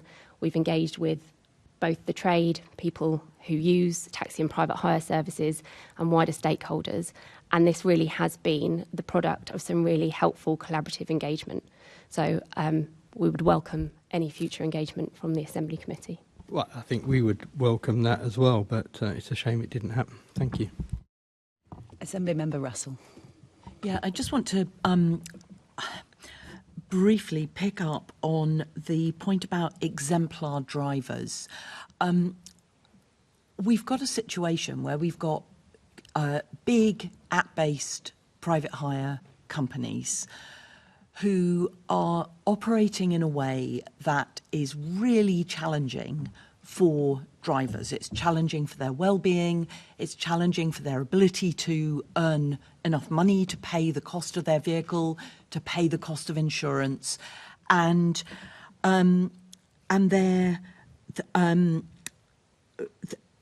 we've just heard Assembly Member Prince asking about, the risk of drivers being put in a position where, in order to feel that they can earn the money they need to pay their rent and pay the insurance and everything else, that they are at risk of touching their phone while they're driving, which is an offence. And you're talking about giving reminders to the drivers. Surely TfL, as a regulator, should be talking to these app-based companies to design out this risk at the source. And I think it's really worrying to hear TfL talking about reminding the drivers not to commit an offence by touching the app, when that is baked into the system under which they are driving. So I'd just be interested, Helen, if you could just kind of commit to going back to Uber to make sure that they are not operating using a system that puts some of the, more, some of the most exploited workers in our city at risk of committing a criminal offence. Thank you. I think this is a wider issue than private hire specifically, and taxi, because there are app-based companies that offer taxi services as well that we don't regulate. Obviously, there has been an explosion in the gig economy with delivery companies and taxi and private hire services and a whole range of other services. And it obviously it is a concern. We want to make sure that nobody, while they're driving or in control of a vehicle, is interacting with a phone in a way that could cause a safety issue for themselves, for their passengers and for other road users. So we do have a section in the action plan on that, looking at, minimising those distractions while driving. And there is specific text in it. so I'm just looking at it now. In terms of engaging with private hire operators, but also with those taxi booking companies, but we don't regulate those directly. On any potential innovation that can be done that will minimise a need for a driver to interact with a device or mobile phone while they are in control of a vehicle. If TfL is committed to Vision Zero, minimising distractions isn't good enough. We should be eliminating those distractions, and TfL should be, as the regulator, you have the control over what is allowed on London streets. I really think TfL needs to have another think about this and actually step up to look after the well-being of these drivers who are individually being exploited by these big app-based companies who are just running rings around you, I'm afraid. Yes. So we've committed to looking at this as part of the plan. So that's absolutely what we will be doing. I think that the challenge comes in on that, as I say, this isn't just about the space that we regulate, because already there is a difference between taxi and private hire. We have regulatory powers with private hire operators, but with taxi operators, taxi booking companies who provide almost the same service, there aren't any. So already there is a disconnect in that regulatory space. But we completely agree, and Vision Zero is really important, and safety is really important to us. And so that is why we've committed in the plan to looking at this in more detail. Well, I hope that what we get to see is TfL pushing for the mayor to be getting any extra powers that he needs to be able to get on top of this, because it's a matter of safety, and that's really, really critical that TfL does take it seriously. And if you want people to trust that TfL really is committed to Vision Zero, this is one of the things you need to get on top of. Thanks, Assemblymember Russell. Assemblymember McCartney. Thank you. I'm going to turn to the issue of capping, both in London and cross-border hiring as well. But if I can start with capping, TfL's previously been very firm that they want powers from government to cap the number of private hire vehicles in London, which I presume would operate by you limiting the number of licences that you give out. We noticed that is no longer in the action plan. Are you still calling for this? Or if not, can you explain why not? Thank you. So we haven't included this capping specifically in the action plan. And the reason for that is because we see that the broader issue of cross-border hiring is a far more urgent issue that needs to be addressed. And actually, any powers that were given to us to cap numbers without that cross-border hiring issue being resolved could actually put London in a more difficult position, because we could put a cap in London, but that wouldn't prevent drivers and vehicles and operators licensing themselves in any other authority and continuing to work wholly or predominantly in London. So to our mind, actually, there needs to be some urgent legislative change to address cross-border hiring, close that loophole and stop that practice. And then in the future, we might then revisit what the appropriate powers might be around capping. We certainly heard with regards to cross-border hiring that actually many drivers are getting their licences from different local authorities because the standards are perhaps not as high as Transport for London's. Is that something you're aware of? And can I ask, why don't you ask for both? You can ask for a cap in London, you don't need to use it, but then the powers over cross-border hiring as well. I mean, we have given that consideration, and that is obviously something that we were asking for. I think in the last taxi and private hire action plan, we did have both in there. I think the risk is that you get the powers to cap, and you don't get the powers or the loophole with cross-border hiring isn't addressed, which leaves you in a much more difficult position. So we felt that the powers for cross-border hiring was far more urgent, far more important. We have similarly heard that, some drivers and vehicle owners and private hire operators can or have or intend to in the future perhaps go and get their licence with another authority. Obviously, we recognise we've already talked about some of the licensing delays that we have had in London recently, and we've already talked about all the actions that we're taking to resolve that. But we recognise that people may do that for a whole range of reasons. That could be about the standards, it could be about the licence fee that they pay. It could be for a whole range of different reasons.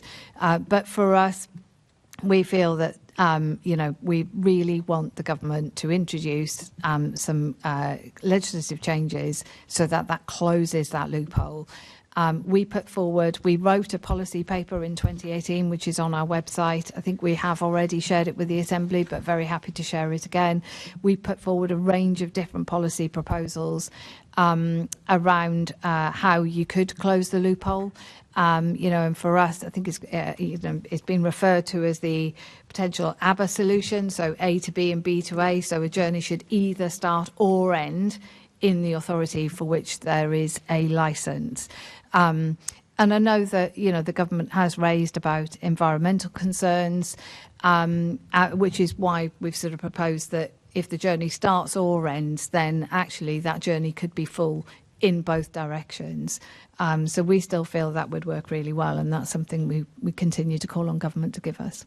Thank you. I mean, you put this, and I think the last government said it was aware of the challenges created, but they were concerned about the effect on competition. And so they said they would then give some time to creating a national licensing standard. Would that be one way to sort this out? Or have you noticed a change in approach from the current government? And is that why you think you are able to perhaps get this legislation through now, or this change in regulation? National standards, if I can address that bit first. So I think national standards do go some way, because obviously that does then make sure that everybody is on the same standard. And actually the government has gone some way to doing that with the DFT statutory standards. There's a set of minimum standards that they've recommended that all licensing authorities meet. And obviously some licensing authorities can go further, and there are some places in London where we do go further than those statutory standards for local reasons that we feel are very justified. I think it's difficult to. I'm not sure we've seen a huge amount of change in the last 12 months specifically around that, because I think the DFT statutory standards were published in July 2020. So we've been working on implementing them in London. But we still feel that actually, for licence fee purposes, enforcement purposes, there are all sorts of reasons. I think anybody getting into a taxi or a private hire vehicle in London can and should legitimately expect that that vehicle and that driver meets the standards and that has been set, and it has been licensed by London. Yeah, I think we'd agree with you. Thank you. Thank you. Thanks. Just to interject, this doesn't make any sense, Helen, because if you had the power on the cap, if you had the power to cap, you could, of course, not use it, or you could set the cap so high that it didn't interfere or didn't drive cross-border hiring. They're saying just because it would drive cross-border hiring, there's a reason not to ask for it. Doesn't make any sense on that basis. What's the real reason that you're not asking for it? No, I mean that what? Sorry. No. Oh, sorry. No, I mean that genuinely is the reason that we're not asking for it, is because we feel that won't address the problem, and actually the problem that we're seeing, a growing problem is it's not. You wouldn't use a cap to address cross-border hiring. you would use it to address other things, many of which we've discussed in this meeting already. I mean, I don't always agree with TfL, but I do regard them as a logical organisation, and something doesn't stack up here. So what's the real reason that you won't ask for a cap? So I mean, I don't think there's no hidden agenda here at all. There's nothing, there's nothing that we're trying to hide. We don't believe that a cap is necessary, but we do believe that cross-border hiring is an urgent problem that needs to be resolved. We're not disagreeing with you about cross-border hiring, but you now don't think that a cap is necessary, or the power to cap is necessary for issues around drivers' earnings, congestion, safety. You don't think that would be useful? Well, no, I think, it's just, we have asked for a cap in the past. We have been told that the government is not minded and hasn't been minded to take that recommendation forward. So I think we've moved our efforts into asking for cross-border hiring. So it's not that there's a specific... I can't think of the word, a specific reason for or against a cap. It's just we've been told that isn't going to happen. Right, so you're not going to ask for it, you don't think you're going to get it? Yes, we've focused our efforts on cross-border hiring, which we, as you say and you agree, is urgent. Well, yeah, I mean, I suppose that's not how I understand lobbying works, that you only ask for things you're going to get. Well, but at least that is some explanation. Assembly Member Russell. Oh, apologies. Sorry, I stole Assemblymember Russell's question there. OK. We are going to move from private hire taxi, if everyone is fine with that. OK. Thanks very much. Assemblymember Desai. Thank you, Chair. Good morning, panel. My questions are to you, Helen and Christina. So my first question is, will the actions set out in TfL's new action plan genuinely stop the decline in taxi drivers, and when do you expect to see a reversal in that decline?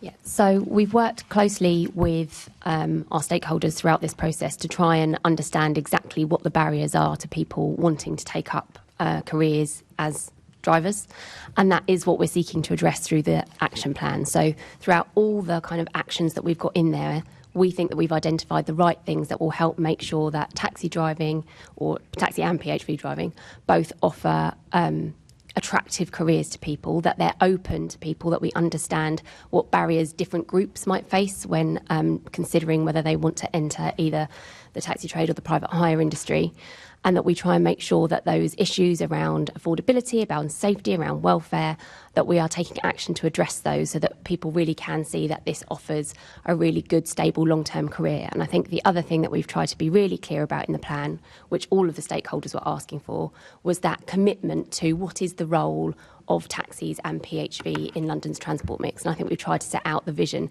that they're going to be a really important London's transport mix, and setting out that long-term commitment and vision to a thriving trade. Helen, have you got anything to add to that? No, I mean, I think the changes that we're making to the knowledge at the moment are really important. We're doing that hand in hand with the taxi trade. And we will undoubtedly need to make more changes to it in future. But we are very keen to support the taxi trade, and I think the actions that we've set out in the plan hopefully go some way to achieving that. Yeah, I mean, so you talk about removing barriers. You talk about working with taxi drivers. But as you're well aware, the number of taxi drivers has significantly declined in the last decade, from 21,724 licensed drivers some 10 years ago to 15,058 in 24-25. And from what we heard from representatives of the trade on the 25th of May, it seems that you have a mountain to climb to win the confidence of taxi drivers currently driving and their trade representatives. For instance, and I'm sure you've read the transcript of the proceedings of the 25th of May, Steve McNamara, General Secretary of the Licensed Taxi Drivers Association, had this to say about the Taxi and Private Hire Action Plan. He described it as a missed opportunity to safeguard the future of the taxi trade. What we have in it, we have lots of commitments to consult and to do this in the future, but there's very little in the way of concrete actions. And I must say that from what I've heard from your very brief answers, you don't really talk concretely about what you're doing. Grant Davis has said something along similar lines. The key issue that affects the black cab trade are market saturation of the private hire industry, and that since Uber, and it's a shame that Uber are not here, came in 2012, TfL has laid back and done whatever it wants to let Uber do. I would like you to comment on that. And again, Grant Davis, for the 2025 action plan to gain the trust of London's black taxi drivers, must go beyond reiterating previous commitments. Concrete actions, transparent timelines, and measurable outcomes are essential. Can you comment on that? What sort of concrete actions are you taking? What timelines are you setting? And how are you going to measure the work that you're going to do in terms of reversing the decline in the number of taxi drivers and actually encouraging people, increasing the number of taxi drivers? Yeah, so I think the plan includes steps to halt the decline of the trade, and that includes amendments to the knowledge to attract more applicants. It includes working to grow the number of taxi drivers from underrepresented groups. It includes commitments around providing additional online training resources and support resources to make sure that drivers have the support they need from us, and an accessibility demand survey so that we can better understand where there might be demand and the demand that can be met. So there are concrete actions in there. There are also actions in there which involve further consultation. And I think that's something that actually the trade really welcome, because even though we're not going to say we are concretely coming out with this requirement now, that is because we want to work with the trade on what those proposals should look like. And as I'm sure you've heard from your previous sessions as well, there isn't necessarily a single unified view on what some of these concrete actions should be. So our commitment, where we set out that there'll be a consultation or further engagement, isn't because it's not intended not to be concrete. It's to make sure that we set out our ambition of where we want to get to, working with the trade to make sure that we get the right reach the right outcomes, which is through that further engagement. So the actions set out, the barriers that we've identified, and what action we think we need to take them in further consultation and engagement with the trade, so that we are doing this together, so that we're not just taking a TfL view where we whack out 20 concrete actions which might actually benefit from further engagement. So what we're trying to do here is set out a really clear stall about our vision for the future of the trade, the actions that we are taking now already to halt that decline, and the further things that we can do working together. So that's the way that we'd like to continue working with the trade to make sure that we make the most of the opportunities that we've highlighted in the plan. I haven't got anything to add to what Christina has just said. I would just like to address the comment about, and again, this always sort of comes back to being specific about one individual private hire operator, but there are 1,700 of them out there. But I think, to make a comment that we sort of don't take the regulation of them seriously, I feel that's wrong. I mean, we've had a very well publicised, legal history with more than one specific private hire operator, actually, and I think they have publicly, and privately said that some of the actions that we have taken in London and the stance that we took in London has actually really enhanced safety, not just in London, but actually in other cities around the world as well. But I agree with everything that Christina has said. I think this is about working with the trade. As I've said, I think with the knowledge, this is going to be a continual evolving journey. So we want to attract more applicants onto it. We have already made some changes. We have published a list of points, but there are more steps that we can take. But we need to do that on a journey with the taxi trade alongside us. So what have you got to say about what Mr. Davis had to say about Uber? That you just sort of roll over. Well, I mean, I think that's the point I'm making, isn't it? It's because I think that's unfair, if I may say. I mean, we have had a very public, legal. We've been in court with Uber on a number of occasions, and I think they have said that some of the changes that they have made in order to meet the standards in London has raised the standards elsewhere across the world for passenger safety to the benefit of passenger safety. And actually, I think at the last Transport Committee session, you had a representative from Free Now on the panel who openly said that actually, the gold standard for them as a private hire operator and applying to become a private hire operator is meeting London standards, because if they can meet London standards, the chances are they can meet other major city standards. So I don't think that's a very fair comment, if I'm honest. Well, no, I'm just putting what was said at the last meeting. No, I understand. I understand.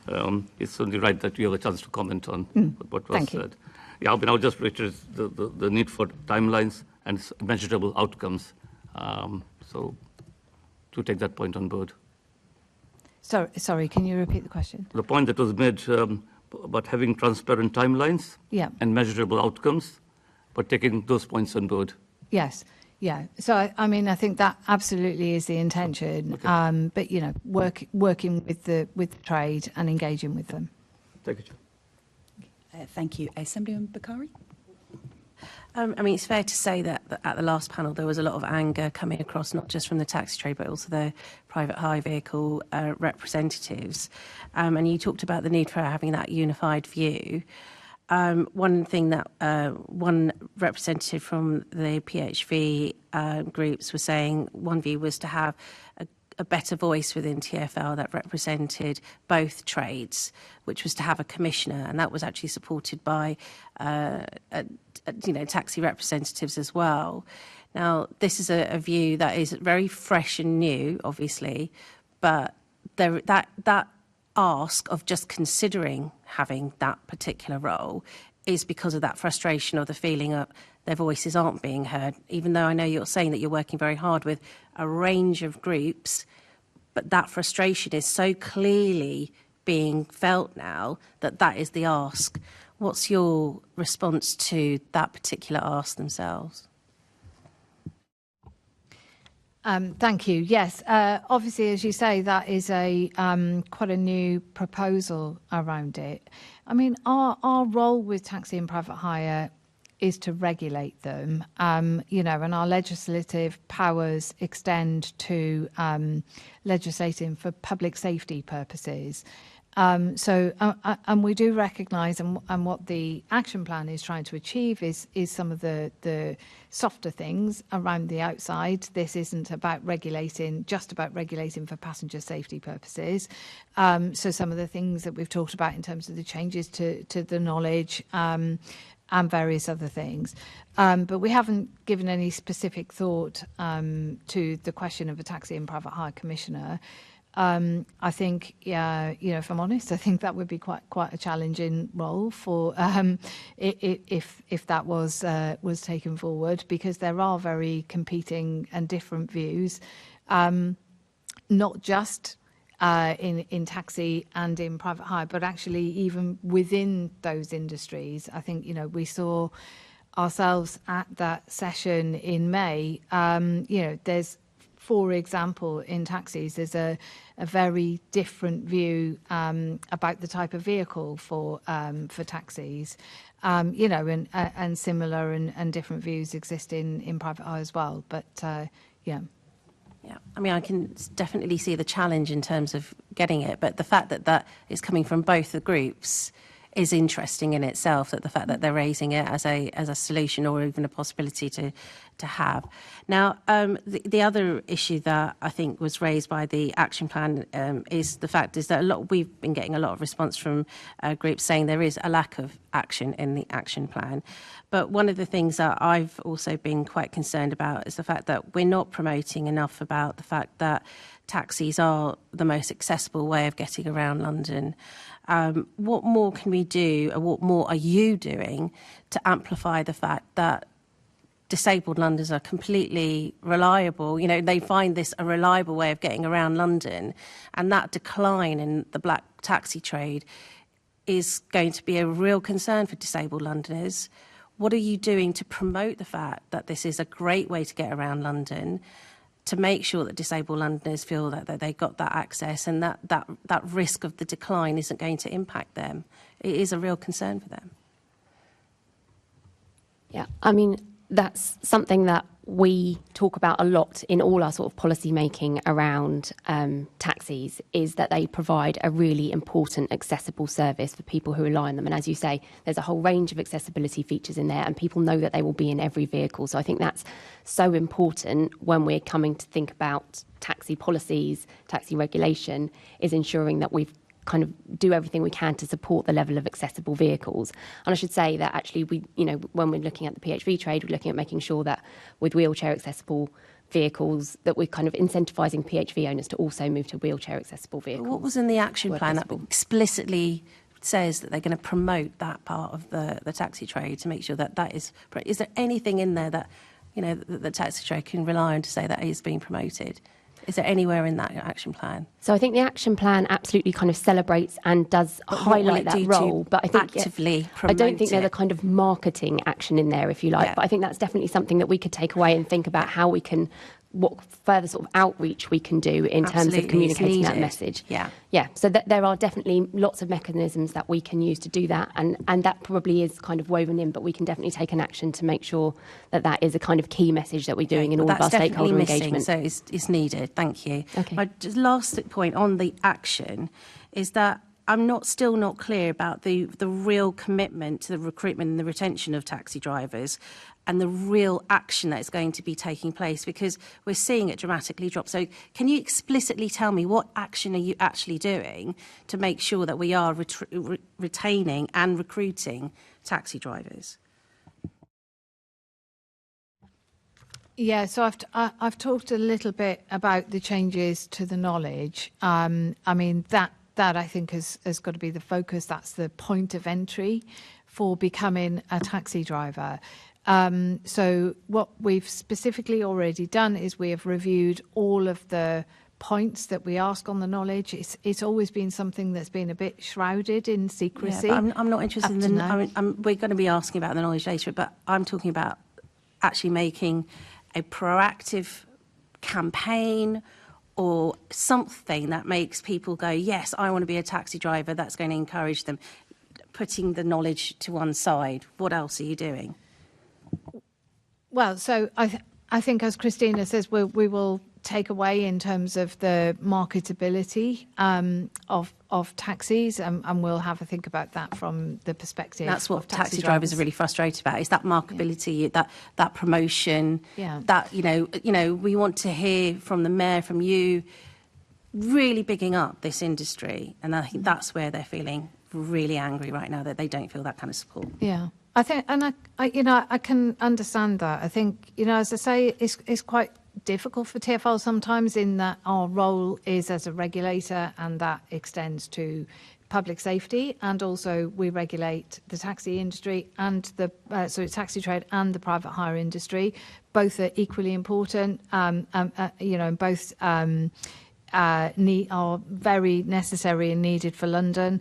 And so we sort of need to think about that fairness aspect in terms of what we are promoting and how we can make sure that there is a fairness to that. But we will take that away and give it more thought. Thank you. I think, taxi trade and PHV drivers just don't want to see a decline of their industry and want to see you making sure that you promote them. I said earlier, I've worked with the taxi trade and the private hire industry for quite a long time. So I feel very passionate about them as well. And I agree. Thanks. Assemblymember Garrett. Thanks. One of the other big frustrations that cabbies brought up with us, and I'm sure they brought it up with you, is they can't work if they can't access the road network. And obviously there are increasing places, Bishopsgate, Tottenham Court Road, Bank Junction, where there is a bus lane access, but black cabs aren't allowed through. So it's probably a question for you, Christina. Can you not make it a sort of TfL policy that says, if a road layout such as one of those is demonstrated to have a safety problem with cabbies in there, maybe they could be removed, but the starting point should be that they should be allowed in. And why isn't that TfL's policy? I know the policy is that they should be, but obviously in those specific examples, and perhaps others, what happens in practice is the scheme comes in and there's never an attempt to allow cabbies through. So as you've said, our policy is that the default situation is that we would allow taxi access to roads wherever we can, unless we think there is a kind of safety or operational reason why that wouldn't be possible. And in some cases, that is the case, as you've just highlighted, Bishopsgate, and there are reasons for that. One of the things that came across really clearly from the trade as we were doing this engagement was this point, and we know that this is something that's very important to them and they feel very strongly about. And we want to be clear that it is our intention, it is our policy that taxis should have that access unless there is a very good reason not to. I think what we've done with this iteration of the plan is kind of formalise that better and try to be more transparent about that. So where we've said where there is a safety or operational concern that means we've made that decision, we will try and bring that information to the relevant forum so that we can share that information, the data, the reasons, the rationale, so that it feels more transparent and the trade have a kind of better understanding of why that decision has been taken, and there's an opportunity to engage on it and actually discuss it. So it is the policy, it has been the policy, but I think we're going to try and kind of implement that in a better, more helpful, more transparent way. So it sounds like you're going to carry on doing what you're doing, but maybe talk about it differently. I mean, to take a specific example then. So the A10 corridor between London Bridge and Liverpool Street, there was obviously no tube link between those two stations, so I imagine it probably is a route between mainline stations where there's demand for a cab. It used to exist and then it was taken away. Why was it taken away? Was there a demonstrated safety problem then with having cabs on that route, on the A10? I mean, in terms of like specifics of actual decisions, I probably have to come back to you with the precise rationale so that I don't kind of speak out of turn. But there won't, if there is a reason, if taxis are not allowed access to a certain piece of road, it's because there is a safety or operational decision and reason why they can't be there. Otherwise, our default position is that taxis will have access to that road. So yeah, we can come back with those specifics, but I think what we're saying is we're going to make the conversations about those specifics really clear as we go along so that the trade are part of that and understand that decision-making process. But on those roads, and the other two as well, Tottenham Court Road and Bank Junction, there wasn't an attempt to allow taxis first, see if there was a problem with the layout, and then remove them. I think that's what they're saying, because I think cabbies would say they've got a pretty good safety record, and I think the data does bear that out compared with, privately driven cars, for example. So can we not have a policy that says taxis are in from the start, and if there's a problem, then they can come out? Yeah, I mean, I don't think we want to wait for there to be a problem, a safety problem, if we think that there is a reason that we have cause for concern around safety, that we want to make sure that we make that right decision. We don't want to put vehicles in and hope that there isn't a problem and then take action if there is. So I think we need to be really clear about Vision Zero and making sure that we're doing everything we can to prevent death and serious injury. What we can do is share that information about why those decisions were made. So it might not be about the individual kind of vehicle not being safe, but it might be about vehicle movements, turning circles, how vehicles need to move around the area and what that means for the overall mix. So I totally take the point that people want to understand that reasoning, and I think that's what we want to be really clear about in future. Okay, well then, so can you share that with obviously you can share it with cabbies. I'm sure they look forward to hearing your reasoning, as do I, and I'm sure the rest of the committee. So, I mean, the A10... We can make that clear. Yeah, the A10 scheme, I would like to understand that. The other two schemes, obviously those are not TfL roads, those are borough roads. And I know in the past there's been an element of, how would I put it, what's the polite word for round shouldering? So even though they're borough schemes on borough roads, presumably you accept that obviously TfL would be able to enforce particular standards if they wished. For example, if they were feeling that pedestrian safety were deteriorating in a borough proposal, you wouldn't just let them go ahead with it. You'd say, no, you can't do that. You need to do it differently. So TfL, presumably you accept in principle, you could impose a rule on borough schemes, which of course you're funding as well in most cases, that you would allow a taxi everywhere policy, even if the borough had reasons why they might not want it. So that where they are the highway authority, they will make that decision. But we are issuing guidance, and we have just done that actually in bus priority guidance, which we published just recently in May, where we have reiterated. So our approach to being that kind of taxis should have default to have access, which we are making clearer, and through our own policies and implementation, we are sharing that guidance with boroughs to say that that's what we also think that they should be doing. So we are kind of reiterating that message. We're including it in our own guidance documents for boroughs to say that when they are developing schemes, this is what the approach that we think they should take. but they are the decision makers on there. But you're funding roads. these schemes, aren't you, in almost every case? So you could impose rules and say we won't fund it if you don't. Like, you can do what you like on your own roads if you're paying for it, but TfL are paying for most of these schemes, aren't they? So you could impose rules, and in fact you do impose rules, don't you, on boroughs for these schemes? So what the way the boroughs come to, in terms of funding, there's the local implementation plan process where boroughs submit a 3-year plan, and then we go through those plans and make sure that everything aligns to meeting the outcomes of the Mayor's transport strategy, and on that basis the funding is released, allocated. So I think that's just a different way of saying what I just said, isn't it? You're paying for their scheme, so you could say no if you wanted to. You could set a policy that says, if you try to do this, we won't fund it, and then it wouldn't happen, would it, even though it's a borough road? Yeah, so I think, do you want to? No.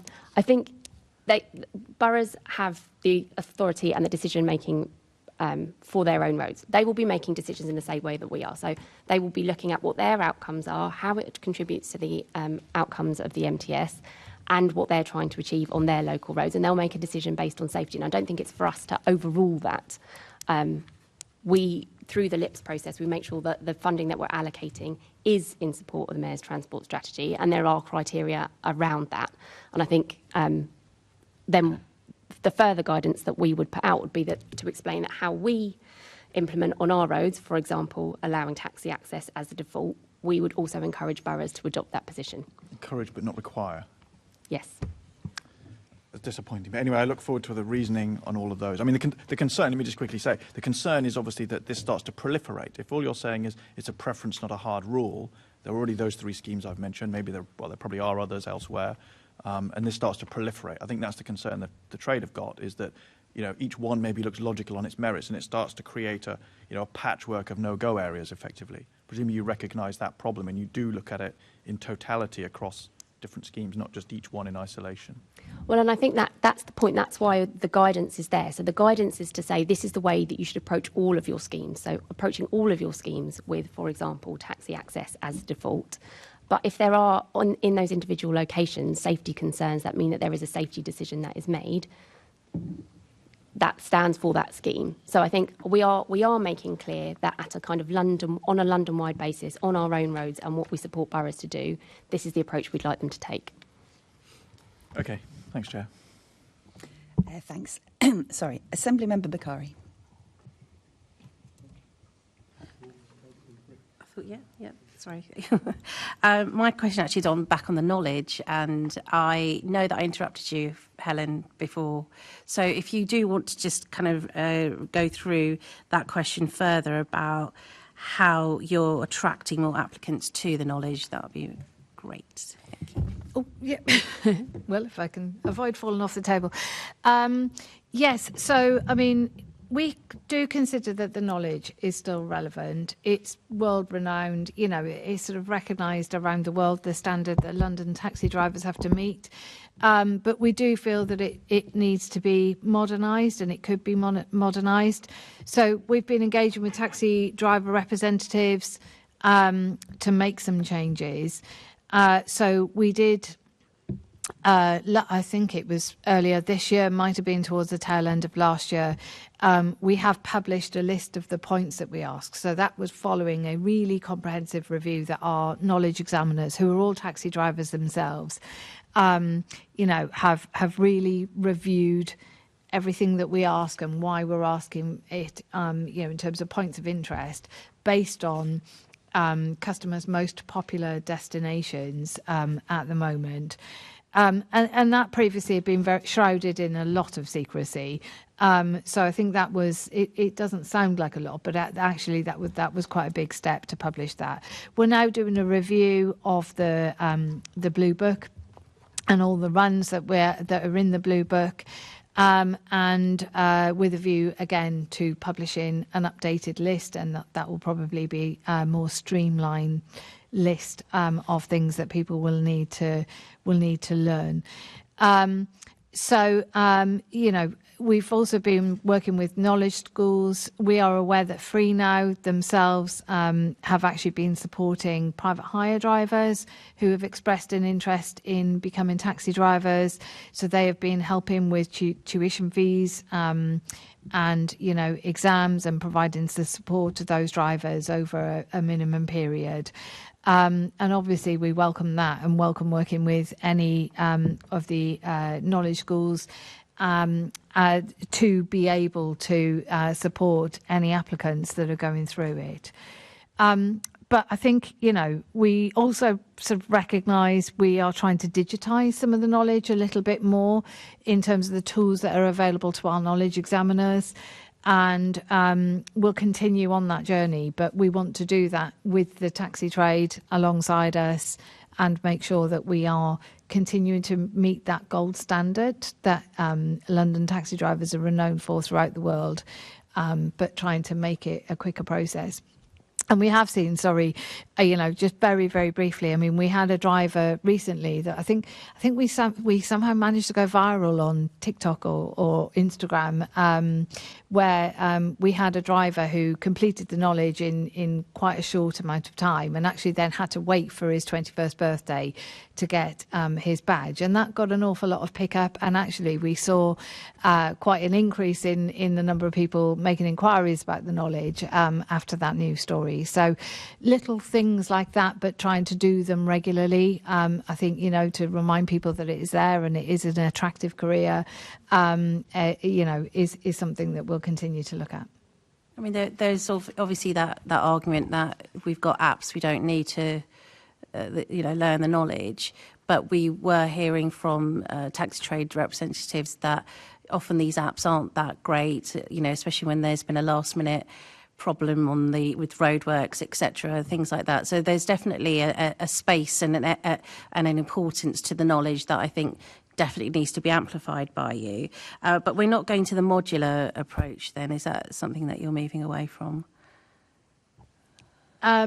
So, no, we aren't proposing to move to a modular approach. We did do a trial of a modular approach. It does predate me. It didn't work out particularly attractive, so I think we offered candidates the choice of both, and they sort of preferred doing it in the way that they learn the Blue Book and all the runs around it. But, this is something that I think we've just got to keep under review, and we've got to keep modernising it while continuing to maintain the gold standard. So I wouldn't rule anything out in the future, but we absolutely agree the knowledge has definitely still got a place in London, and it is important, and it does stand London taxi drivers out it's from definitely the rest internationally recognised. Yes. And we were hearing again from the last panel about I was talking about the increase of Somali drivers, because they'd been hearing about the knowledge, from relatives back here, and they thought, this is what we want to do. We want to be taxi drivers. So this isn't a job that can attract people from all over the world because of the knowledge and because of that kind of internationally recognised gold standard. Now, organisations such as Free Now have offered to pay for all costs related to studying for and taking the knowledge for new taxi drivers. Are you looking in any way making the cost burden of new taxi drivers who are studying to take the knowledge, are you looking at doing something similar to Free Now? No, I mean, we would welcome any other operators, sort of coming in and stepping in and doing that on behalf of candidates as well.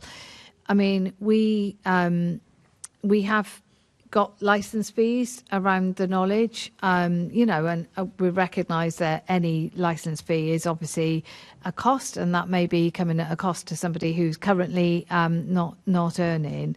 But there is a cost associated, and actually, we don't collect the. So we are entitled by law to recover our licence fees for the costs incurred. We don't collect anywhere near that on the knowledge, and our proposal still won't get us anywhere near that, because we recognise that this is an area. Is it still a barrier, though, the cost, for taxi drivers? I mean, that's not something that we've specifically heard in terms of getting onto the knowledge. To be honest, I think the time has been talked about more as a barrier, that some drivers have been taking 4 or 5 years, I think, on average, to do the knowledge. And that's a lot of the time because they're doing it part-time while working as well. So they're studying the knowledge in the evenings. As I say, we have also got examples of drivers coming through in less than 2 years when they're doing it full-time. But that's certainly, when we've talked to the trade, they felt a much bigger barrier than the cost. Okay, all right, thank you. Assembly Member Prince.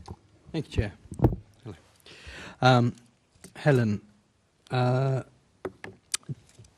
TfL considered using the Mayor's Green Finance Fund to refinancing taxis? As you know, because there is a monopoly on supply of taxis for London taxi drivers, the costs are quite enormous. I think the LEVC costs around, when you add in all the finance, it's around about £100,000, and there is no alternative.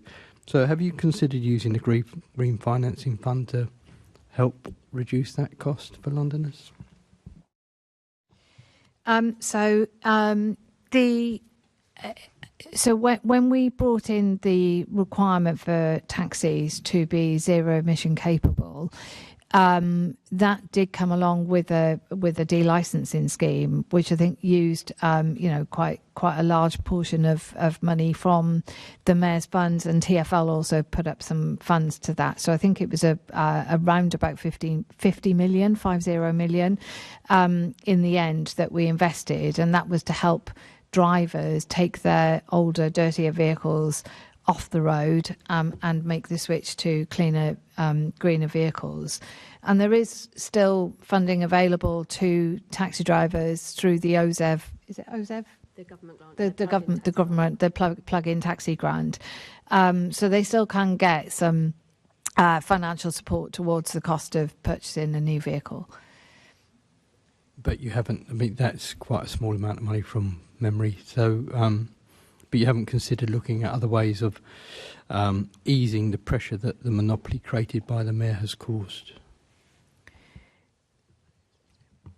So I think there's no funding available for further kind of funds or grant funds or at this point. So I think, as Helen said, the £50 million, that was a really successful delicensing fund, and we did support a lot of taxi drivers through that, up to £10,000 per driver. And at this point, we're not able to have more funding available for another similar type scheme. So it is about really lobbying the government on that plug-in taxi grant and making sure that we can continue to make sure that's available for drivers. Have you lobbied the government on that? Yes. Okay. So other cities do have cheaper taxis available. Clearly, the biggest block for London is the turning circle. We recognise that. But is it now time to reconsider that requirement? And do you not agree that it's a healthy thing to have some form of competition? And, of course, what happened if LEVC go bust? So I think we would always advocate for there to be competition in the market. We do believe we do have the conditions of fitness in London. We do still believe that those conditions of fitness are relevant and important to London. I think the turning circle gets talked about quite a lot. We still feel that is important, but actually there's a whole range of different requirements in the conditions of fitness that make up the taxi that we see today. But we would really welcome other manufacturers of taxis coming into London. I think it drives better competition, and would be far better to give choice to taxi drivers. But yes, they would need to meet the conditions of fitness. Can you explain the relevance and the importance of the turning circle requirement? Yeah, so the turning circle is there to essentially ensure a taxi can make, a very short, I don't think short's the right word, forgive me, but a very tight manoeuvre. And all the taxi ranks in London, or the vast majority of the taxi ranks for sure, have been designed with that turning circle in mind. We have a requirement on taxi drivers to be able to take the shortest possible route. So if they're picking up a passenger from the opposite direction, being able to turn round, very quickly in one move and be able to get to that passenger. So there are a number of times that taxi drivers do still use the turning circle, and I think that some of the panel members at the May Transport Committee session also gave some examples as well, but I can't recall all the examples that they gave. When was that last reviewed, that turning circle, and its need and relevance? So I don't know when the last formal review of the conditions of fitness took place, but we can find out. Thank you. Thanks. Assembly Member Russell. Thank you, Chair. Yes, just very briefly picking up on the Green Finance Fund that Assembly Member Prince raised just earlier. I was wondering, there's one other thing that could potentially be funded by that, and that would be kind of welfare hubs for non-office based workers, so private hire, taxi drivers, but also other delivery riders as well. And I just wondered if you'd thought about using the Green Finance Fund for something like that. So I think there has been a commitment by the Mayor to set up a PHV task force, which is looking at exactly that, the kind of hubs and resting stops, toilet facilities, kitchen facilities, all of those kind of things. So that is being picked up slightly separately, I think. Perfect, thank you. So I'll get on to my actual question. So this is about VAT exemptions and what conversations TfL has had with the government regarding VAT exemptions for taxis and wheelchair accessible private hire vehicles and further extensions to the plug-in taxi grant. So they do form part of our ask for government. We do have correspondence with government. We do engage with government on these things. So on the, as you say, the purchase cost of a taxi, I think it's definitely our view that a wheelchair accessible taxi should be able to benefit from the wheelchair accessible VAT exemption. So that is definitely something that we do engage with government on, that we will continue to engage with government on. Likewise, the plug-in taxi grant, likewise VAT on public charge points, because that also makes a big difference to the cost of charging to somebody who can charge at home, which makes that much sort of relatively cheaper to using a public charge point. So all of those asks are something that, the trade has asked us to raise with government. We are raising with government consistently, and we are trying to kind of make progress on those. Mm-hmm. I mean, I think the current government has not been entirely enthusiastic, and the former Minister for Roads kind of was pretty firmly against those VAT exemptions. So are there alternative measures that TfL is considering if you're not successful in convincing the government to provide those VAT exemptions or an extension to the plug-in taxi grant? So they are the principal levers that we are trying to use because, finances are tight everywhere. So I think when we're looking at these I think somebody talked earlier about, I think it was you, Chair, was talking about, TfL being a logical organisation. I think there is a logic that should apply to, wheelchair accessible VAT exemptions being applied universally. Yes. And that is something that we will continue to hammer home. I don't think we're ready to give up on that by any means. Excellent. I'm sure we all support that. So thank you very much. Back to you, Chair. Thanks, Assembly Member Russell. I think we are done. And so I'd like to welcome to the public gallery the school council from St John's Church of England Primary School in Tower Hamlets. Yay. Welcome.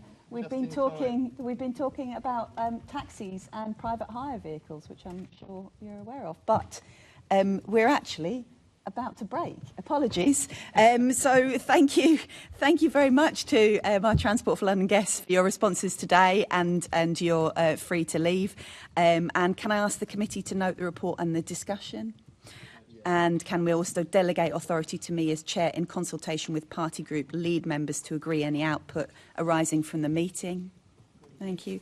And we do have some further business. The committee is going to consider the motion referred to it by the London Assembly on the 5th of June 2025. But I'd suggest we take a short break before we do that, if that's okay with everyone.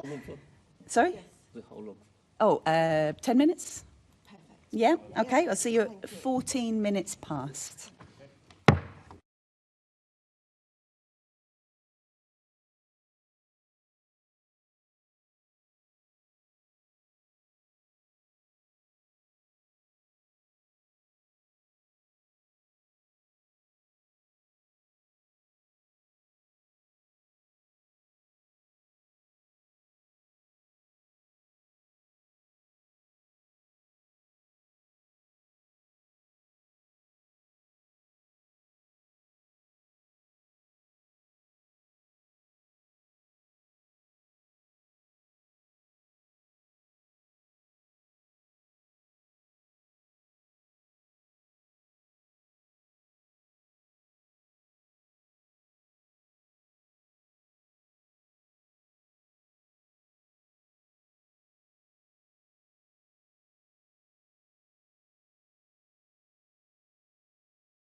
Welcome back, everyone. The committee is now asked to consider the motion referred to it by the London Assembly on the 5th of June 2025 regarding Transport for London's taxi and private hire action plan. I'd like to invite Assemblymember Bukhari to speak, and the speech of proposer and motion at the committee must not exceed 5 minutes. Thank you, Chair and colleagues. Now, I understand why some of you supported referring this motion from plenary to this committee, but I'm still disappointed by that decision, and I do want to start by explaining why I believe we should have pressed ahead with the motion at plenary. Now, first, because the accessibility crisis linked to the decline in black cabs and the lack of accessible PHVs isn't actually in the scope of this committee's current investigation. It was raised at the panel, but it was not formally in the scope. And as we've heard today, even the action plan has missing actions related to this issue. So there's a huge gap given the looming urgency of this problem. Second, because I think this motion is something we all care about across parties, it's a shame not to discuss this in a plenary format for a full and open debate. Today, you can all make your points, but I cannot respond. No amendments are allowed either, and I regret that we never got to discuss or vote on the proposals made by the Conservative members who were planning to bring forward their suggestions. And third, because committee processes take time. Just look at how long it's taken for us to have the accessibility investigation report to be published. We're still waiting for a date on that. Now, last week, we had a chance to act decisively right away in plenary, and we passed that up. And let's be clear, there's no guarantee that this motion, even if it is passed today in the committee, will be reflected in the committee's final report. Because we know that every licensed taxi in London is legally required to be 100% accessible. And that's why I am bringing this motion today, despite all the drawbacks that I have just mentioned. It is so necessary. When private hire vehicles are only 0.4% in London meeting that accessibility standard, this is why this motion is so important. That's 8 times worse than the national average. If more and more black cabbies disappear off our streets, that will be an absolute disaster, not only for this proud and historic industry, but for disabled Londoners too. For many disabled Londoners, in the face of a public transport network which is so often inaccessible, taxis aren't a luxury, they're often a lifeline, and they represent freedom, dignity and independence. For many, they're the only way to get to a hospital appointment, visit a friend or reach an accessible tube station. And black cabs are the only fully accessible door-to-door transport option left in London. And if we allow black cabs to disappear, that lifeline disappears too. Last week, I was accused of making this political issue, and I don't understand that. How is it partisan to want all Assembly members to vote together to act urgently, both to support the taxi industry, avert this looming catastrophe for London's accessibility, especially when TfL is still so often failing to listen to the voices of black cab drivers, PHEV drivers and disabled Londoners alike? They all deserve better. So that's why I hope that this Assembly will come together now to support the simple, practical measures, and I hope very uncontroversial measures as well. It's very simple, just to restore the plug-in taxi grant, make the knowledge more affordable, explore how to improve private hire vehicle accessibility, to improve engagement, and just to consider creating a commissioner for this sector and use the Mayor's platform to promote the fact that black cabs are fully accessible, something I'm really, really passionate about. Now, as I said, I'm really sorry that we couldn't have debated this in the plenary. I did ask whether this motion was improper according to standing orders, and I was told that it could be debated, but it is up to any Assembly member to call for a motion to be referred back to committee. So I hope that this committee will now both support this motion and ensure its recommendations are reflected in the final report. I will respect the decision that's made by the committee today. I look forward to hearing everyone's comments. It's a real shame that I won't be able to respond to any of those comments, but I thank you for your time today to consider this motion and, as I said, very uncontroversial measures. Thank you. Thanks, Assembly Member Bakari. Assembly Member Prince. Thank you, Chair. Yeah, I think it is a shame that at the plenary this motion was effectively voted down and referred to the committee, and that there wasn't any time allowed for proper debate. Also granting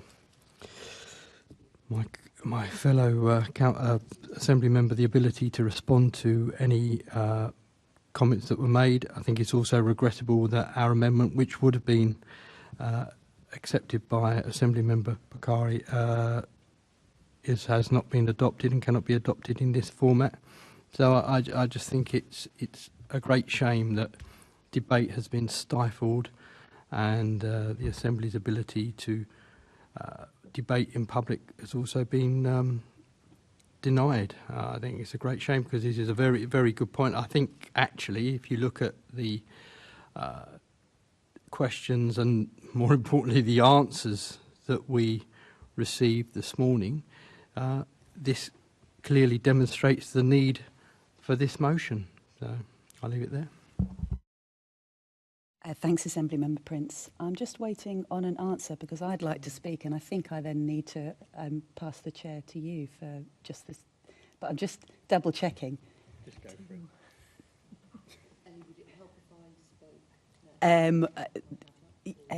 it. Yes, or we can just. Can you time 5 minutes? I won't be 5 minutes. Sure. That's fine. Siri, timer. Thank you. I'm timing myself as well. Okay, briefly, look, I'm going to recommend we vote against this motion again, not on the basis of any content, all of which of the content has been covered today and in our previous meeting, including the amendment by the Conservatives that we didn't get to debate previously. So it's not on the basis of any content, and it's not on the basis of stifling any debate, which is slightly odd since we've spent 2 meetings talking about taxi and private hire, quite rightly, because it's a very important issue. But I don't think we can consider that we're not spending the time on it. But on the basis of protecting the role of the Transport Committee and protecting the Assembly, cross-party investigation, gathering evidence, weighing that evidence, going through the process of listening to other groups' views, what they've heard, discussion and negotiation is absolutely crucial to this Assembly, absolutely crucial. And working through and agreeing those outputs is really crucial too. So bringing this motion in the middle of this investigation was directly undermining this cross-party process. And the reason that is a party political point is one party seeking to elevate their voice over the committee and undermine it. And so, therefore, undermining the credibility of the Assembly as a whole. So we should consider the points raised, as I said, all of which have been raised in the last meeting and this one through the normal committee process. And therefore, I'm recommending we vote against. Thank you. 1.5 minutes. Very good. I'll hand the chair back. Thank you very much, Assembly Member Prince. Assembly Member Russell. Very much. I will be very brief. I will be voting with the chair of the committee. I think it is really important that that the principle that if there is a topic that we are investigating in committee, that we give that topic the space it needs for the committee to come to its cross-party conclusions. And it would feel really uncomfortable to be voting in favour of a particular motion when we've literally just been hearing the evidence that we've heard this morning, which we need to consider. We need to come up with some, we may come up with, the points in the motion may well be included in the output from the committee, but the committee output will be a bigger piece of work. And I just think that is a really important thing. And actually, perhaps for future ideas like this, discussing it with the chair of the committee ahead of time might also allow these kind of things to get ironed out before it gets to this point of having to refer motions back. Thank you, Chair. Thanks, Assemblymember Russell. Would anyone else like to speak? Assemblymember Turrell. Thank you, Chair. I was just saying I do not agree with the reasoning that this motion should be rejected on the grounds of the fact the committee is doing the work. I think the committee's report and motions we move at plenary are two separate things, and therefore I think to confuse and to use this as a chance to gag this motion, I think is letting down the people we're seeking to serve. We've heard now over 2 panels now the frustration, the fact that TfL have now botched this situation so much that they have united the private hire driver vehicles and the black cab drivers together shows the scale of how wrong this is. And I thank Assemblymember Bakari for the passion in which she spoke about this, for the work she's done in this section, for bringing this motion. And I'm extremely disappointed, as I know a number of both black cab drivers and private hire vehicle drivers in my constituency will be disappointed to see this motion fall. Assemblymember Garrett, a full house. Yeah, the reasoning doesn't make any sense. The reasoning that's offered, it doesn't make any sense. If you follow that logically, it would mean that we shouldn't ever have a motion to the full assembly if, let's say, a topic is in the work plan for the coming year, even though it may be months away, that we shouldn't also, by the same logic, have a motion to assembly on a topic that has previously been through a committee. And if you include everything that the committees are planning to do in the current year and everything that the committees have done, let's say, in the last year or 18 months, by their nature, committees look at things that are topical, and that would rule out topical questions coming to the Assembly, which is, in fact, the entire point of having those motions. So I think the logic that's been expressed as the reason for kiboshing the debate at the plenary and bringing it here, I think... Well, let me put it this way. I don't expect people to follow that logic in future when other motions, which people take a different view on, are presented to the Assembly. I think we might find that the reasoning is applied a bit differently. That's my first point. My second point is that, obviously, as a Transport Committee, we consider ourselves to be engaged in the transport issues of London. But I think if you speak to all of the other members of the Assembly, there are 25 of us, only a minority of the 25 sit on this committee, I think they will think that they also would like to have a view on this. As you rightly say, it is an important issue, particularly on the PHV licensing. I mean, I think it's hardly likely that only members of the Transport Committee have been getting email from constituents and others about that. The opportunity to raise that to the Assembly by Assembly members who are not members of this committee was denied by applying the guillotine in the way that it was. And so there's then a contradictory logic in saying that we want to explore it on the committee. One of the ways we might have approached it differently would be to say, isn't it lovely that we can hear from all of those members of the Assembly who are not also members of the committee, hear their view, take that into account on the committee, because we're not going to hear their view here because they're not members of this committee. As I say, I expect to see the logic run entirely differently when we have a future motion on a different topic where people have different views. So that's my view on the process, is that I think it doesn't work. I think it's, in particular, the way it essentially guillotines any attempt to have a debate at the plenary, I think is just quite wrong. On the motion itself and our amendment to it, the motion itself explores a number of issues that we've raised today, which we agree are important. I don't see that, therefore, it was logical to deny members of the Assembly a view on it. The point that we wanted to add, which was our amendment, was literally one line. It said that the TfL and Mayor should also, quote, commit to enabling London black cabs to go anywhere in London the buses are allowed to go. That's a point I raised today. I think it's an entirely legitimate point, and I think it would have been legitimate for the Assembly to express their view on that as well. So I express my disappointment with the process and my support for the motion and the amendment, which we are not now allowed to properly hear. Thank you, Chair. Thanks, Assemblymember Garrett. Assemblymember McCartney. Thank you. Just looking at this logically, the reason the standing order is there to refer back is to exactly avoid the sort of situation we're in at the moment. If there was no need for it, it wouldn't have been put in, and it's put in there to avoid undermining a current investigation of the committee, which is what this motion quite clearly intended to do. I also note that the recommendation that in this motion will probably form part of our report, and members are at, have the ability to ask the Chair to include these recommendations in that report. Also, some of the questions that are in here, members have the freedom to ask about today and didn't do. So if there's anyone that's been gagging, it's the members themselves. I also note that this motion was drafted and put before our investigation has been completed, and the evidence we've heard today plays no part in this, and perhaps the mover's voice or intentions might have changed if she considered some of the evidence. It might not have, I don't know, but this motion was put halfway through our evidence gathering. And so for those reasons, I am voting with the Chair. I think it does undermine this committee's investigation. And I would say that if these recommendations are included in our report, they will have far more teeth than the motion itself. Thank you. Thanks, Assemblymember McCartney. Anyone else? That's fine. We'll now put the motion to the vote. So can I ask anyone who, I don't have any wording for this, so anyone who supports the motion, I don't know what the wording is. Yes, who supports the motion?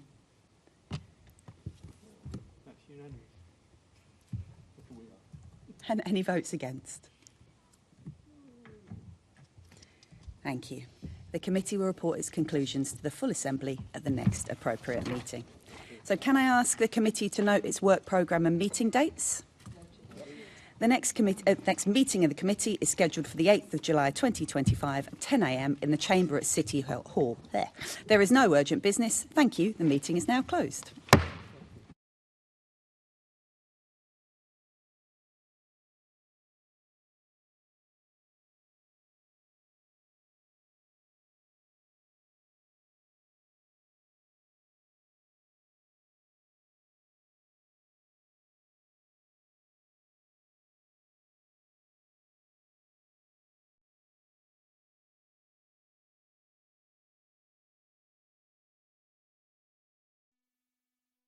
This is the broadcast from City Hall, the home of the Greater London Authority. Please stand by.